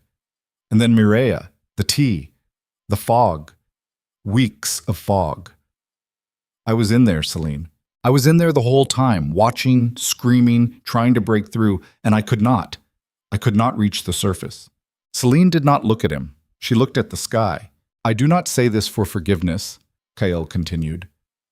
"I am not fool enough to think there is a version of those words that earns forgiveness. I say it because you deserve to know that the man who rejected you was not operating on the truth. He was operating on a lie. And by the time he understood it was a lie, he was trapped inside his own body, watching a woman he swore to protect get erased from his kingdom while he sat on a throne and did nothing." "You did something," Celine said quietly. "In the end, you grabbed her wrist. One act, against months of failure. One act is more than most people manage." She turned to look at him then. His slate-colored eyes were clear for the first time since the summit, red-rimmed and hollowed by weeks of chemical subjugation, but clear. The fog was gone. The man was there, and what she saw in his face was not the arrogant king who had stood on a platform and declared her worthless. It was something smaller and more human, a man sitting in the ruins of everything he had built and understanding, with a completeness that left no room for self-deception, that the ruins were his fault. Not entirely his fault. Mireia had been brilliant. The forgery, the bribery, the poison, the manipulation. Every piece of her plan had been executed with a precision that would have been admirable if it had not been monstrous. Kyle had been outplayed by a strategist who spent years studying his weaknesses and building a trap specifically designed to exploit them. But the weaknesses had been real. His willingness to trust a piece of paper over the woman beside him. His fear of the prophecy, rooted in a deeper fear that he was not strong enough to protect his kingdom without certainty, without guarantees, without the comfort of believing that destiny was a map he could follow rather than a wilderness he had to navigate. He had rejected Celine not because he was evil, but because he was afraid, and his fear had been the crack that Mireia needed to bring the whole structure down. He knew this. Celine could see it in his eyes. He was not making excuses. He was not deflecting. He was sitting with the full weight of what he had done and letting it crush him, because anything less than total honesty would be another form of the cowardice that had gotten them here. "I am going to abdicate," he said. "No." The word came out of her faster than she expected. Kyle blinked, looked at her. "No," she said again. "You do not get to run from this. You do not get to hand the kingdom to someone else and walk away and call it penance. That is not accountability. That is cowardice wearing a different mask." "Then what?" You stay. You rule. But not the way you ruled before.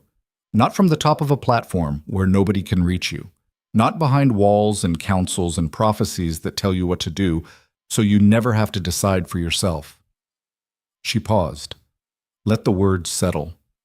I did not come back to save you, KL. I came back because a woman stole my life and I wanted it exposed. But what I found when I got here was bigger than Mireia.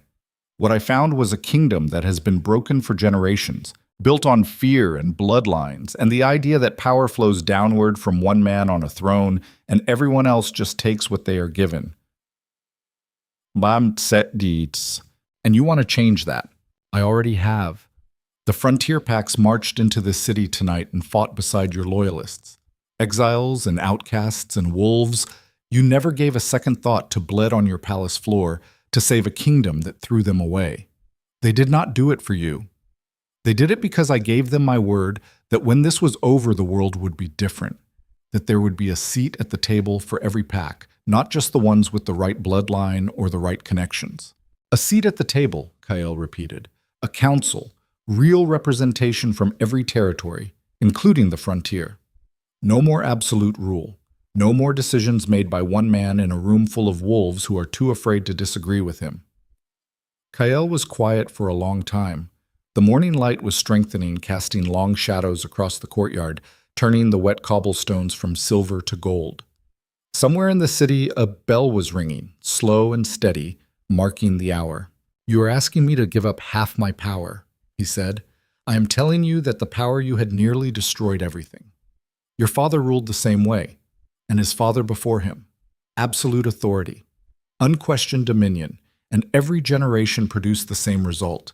A king so isolated by his own power that he could not see the knife coming until it was in his back. Or in someone else's side. She looked at him. He looked at her wound, the bandage visible through her torn shirt, stained dark. I did that, he said, and his voice broke. Not dramatically, not with a sob or a cry, just a small, quiet fracture in the last syllable. The sound of a man whose control has been holding through sheer force of will and has finally found the one thing it cannot hold against. Everything that happened to you, the rejection, the exile, the frontier, the fight, the blade, I did that. Mireia did that. Mireia used the tools I gave her. My fear, my pride, my willingness to believe that a piece of paper mattered more than the woman standing in front of me. She could not have destroyed us if I had not handed her the weapon. Celine closed her eyes. The ache in her side pulsed in time with her heartbeat, and beneath it, deeper, the old blood stirred in its dormancy. A low, warm hum that felt like the memory of fire. She had spent 2 months building walls against this man, 2 months burning away the part of herself that loved him, or trying to, because the truth was that you could not burn away something that had been woven into your blood, and your bones, and the molecular structure of your soul. You could only decide what to do with it. She opened her eyes. I do not forgive you, she said. Not yet. Maybe not ever. What you did in that throne room, in front of every wolf in the kingdom, that is not something that heals because you sit on a bench and say the right words. It heals through time and through action and through the daily, grinding, unglamorous work of being better than you were the day before. Or it does not heal at all. I do not know which one it will be. I am not going to pretend I do. Kael nodded. He did not argue. He did not plead. He accepted her words with the quiet gravity of a man who understands that he is receiving more than he deserves and is determined not to waste it. But I will work with you, she said. Not for you. Not as your Luna. Not as your queen. Not as the woman who stands behind your throne and makes you look like a better king than you are. I will work beside you, as an equal, with full authority to shape the future of this kingdom alongside you, not beneath you. And the first thing we do, before the sun sets today, is free Ronan Greymane, pardon every loyalist who was imprisoned or exiled, and call a summit of every alpha in Velmora, including the frontier packs, to establish the new council. And Mireia, trial, public. Every wolf in the kingdom hears the evidence, the forged prophecy, the poison, the alliance with Blackmere and Stonefang, all of it. No closed-door negotiations, no quiet exile, no mercy that looks like justice from the outside and smells like cowardice from the inside. You are harder than you were, Kyle said. I'm harder than I was because I had to be. Because the world you built required it. 12 seats. 7 for the Great Pax, as before. 2 for the frontier territories, a concession that Torrin Blackwood negotiated with the patient implacability of a man who had waited 30 years for this moment and intended to get it right. 1 for the border packs. 1 for the unaffiliated wolves, the exiles and wanderers and lone operators who had never had representation under the old system. And 1 for the Luna, a permanent seat with full voting authority, independent of the kings. Celine took her seat at the table without ceremony. She wore no crown, no circlet, no jewelry of any kind. She wore the same frontier leather and wool she had worn in the Grey March, cleaned and mended but otherwise unchanged, because the woman who sat in that chair was not the woman who had been Luna of the Iron Throne. She was something the kingdom had never seen before, a leader who had been forged not in palaces but in the wilderness, not in privilege but in loss, not in the certainty of destiny but in the daily, brutal, unglamorous work of refusing to die. Kyle sat beside her, not above her, beside. His seat was the same size as hers. His vote carried the same weight. The iron seat remained in the throne room, empty, a monument to the old order that the new council had officially retired. Some wolves complained. Most did not. The ones who had lived through the Blood Moon Summit understood with a visceral clarity that the old ways had nearly killed them all, and the ones who had not lived through it quickly learned from those who had. Ronan Greymane was named Commander of the United Guard, a new force drawn from both the interior and the frontier, tasked with protecting the kingdom's borders and maintaining internal order without the factional loyalties that had made the old military so vulnerable to manipulation. He accepted the position with the same quiet, steady competence he brought to everything, and if he walked with a slight limp and his left eye never fully opened again, those were marks that the wolves under his command respected rather than pitied. Scars were currency in the new Velmora. They proved you had survived something. Torrin Blackwood returned to the frontier after the council was established.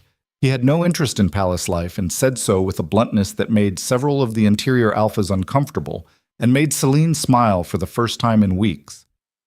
He left Dog behind as the Grey March's representative on the council, a decision that Dog protested loudly and accepted secretly because for all his frontier roughness, the scarred young wolf had a mind for politics that surprised everyone, including himself. Kira Ashbourne was never found. Celine sent messengers to every frontier territory, looking for the gray-haired woman who had walked her through the wilderness and told her stories about the old blood. None of them came back with answers. Kira had vanished the way frontier wolves vanish, completely and without trace, absorbed back into the landscape that had made her. Celine liked to think she was out there somewhere, sharpening a blade by a small fire, living on her own terms, answering to no one. Months passed. The kingdom healed. Not quickly and not cleanly, because the wounds that Mireia had inflicted were deep, and the fractures in Velmora's social fabric had been there long before she arrived. But the healing happened, slowly, unevenly, the way all real healing happens, through small acts of trust rebuilt and small gestures of accountability honored and the grinding daily work of choosing to be better when it would be easier to be bitter. Celine worked. She worked the way she had worked in the frontier, with a relentless, unglamorous intensity that left no room for self-pity or nostalgia. She mediated disputes between packs that had been enemies for generations. She established trade routes with the frontier territories. She reformed the Elder Council, replacing the old system of lifetime appointments with elected terms that ensured accountability. She did all of this while the wound in her side healed to a scar that ached when it rained, and while the old blood behind her sternum slowly recovered its strength, a dormant fire that she tended carefully, using it when it was needed, resting it when it was not. And Kyle. Kyle worked beside her. He did not try to win her back. He did not perform grand gestures of romantic redemption. He did not kneel in public or write letters or send gifts or do any of the things that a man in a story does when he is trying to earn a woman's forgiveness. He simply worked.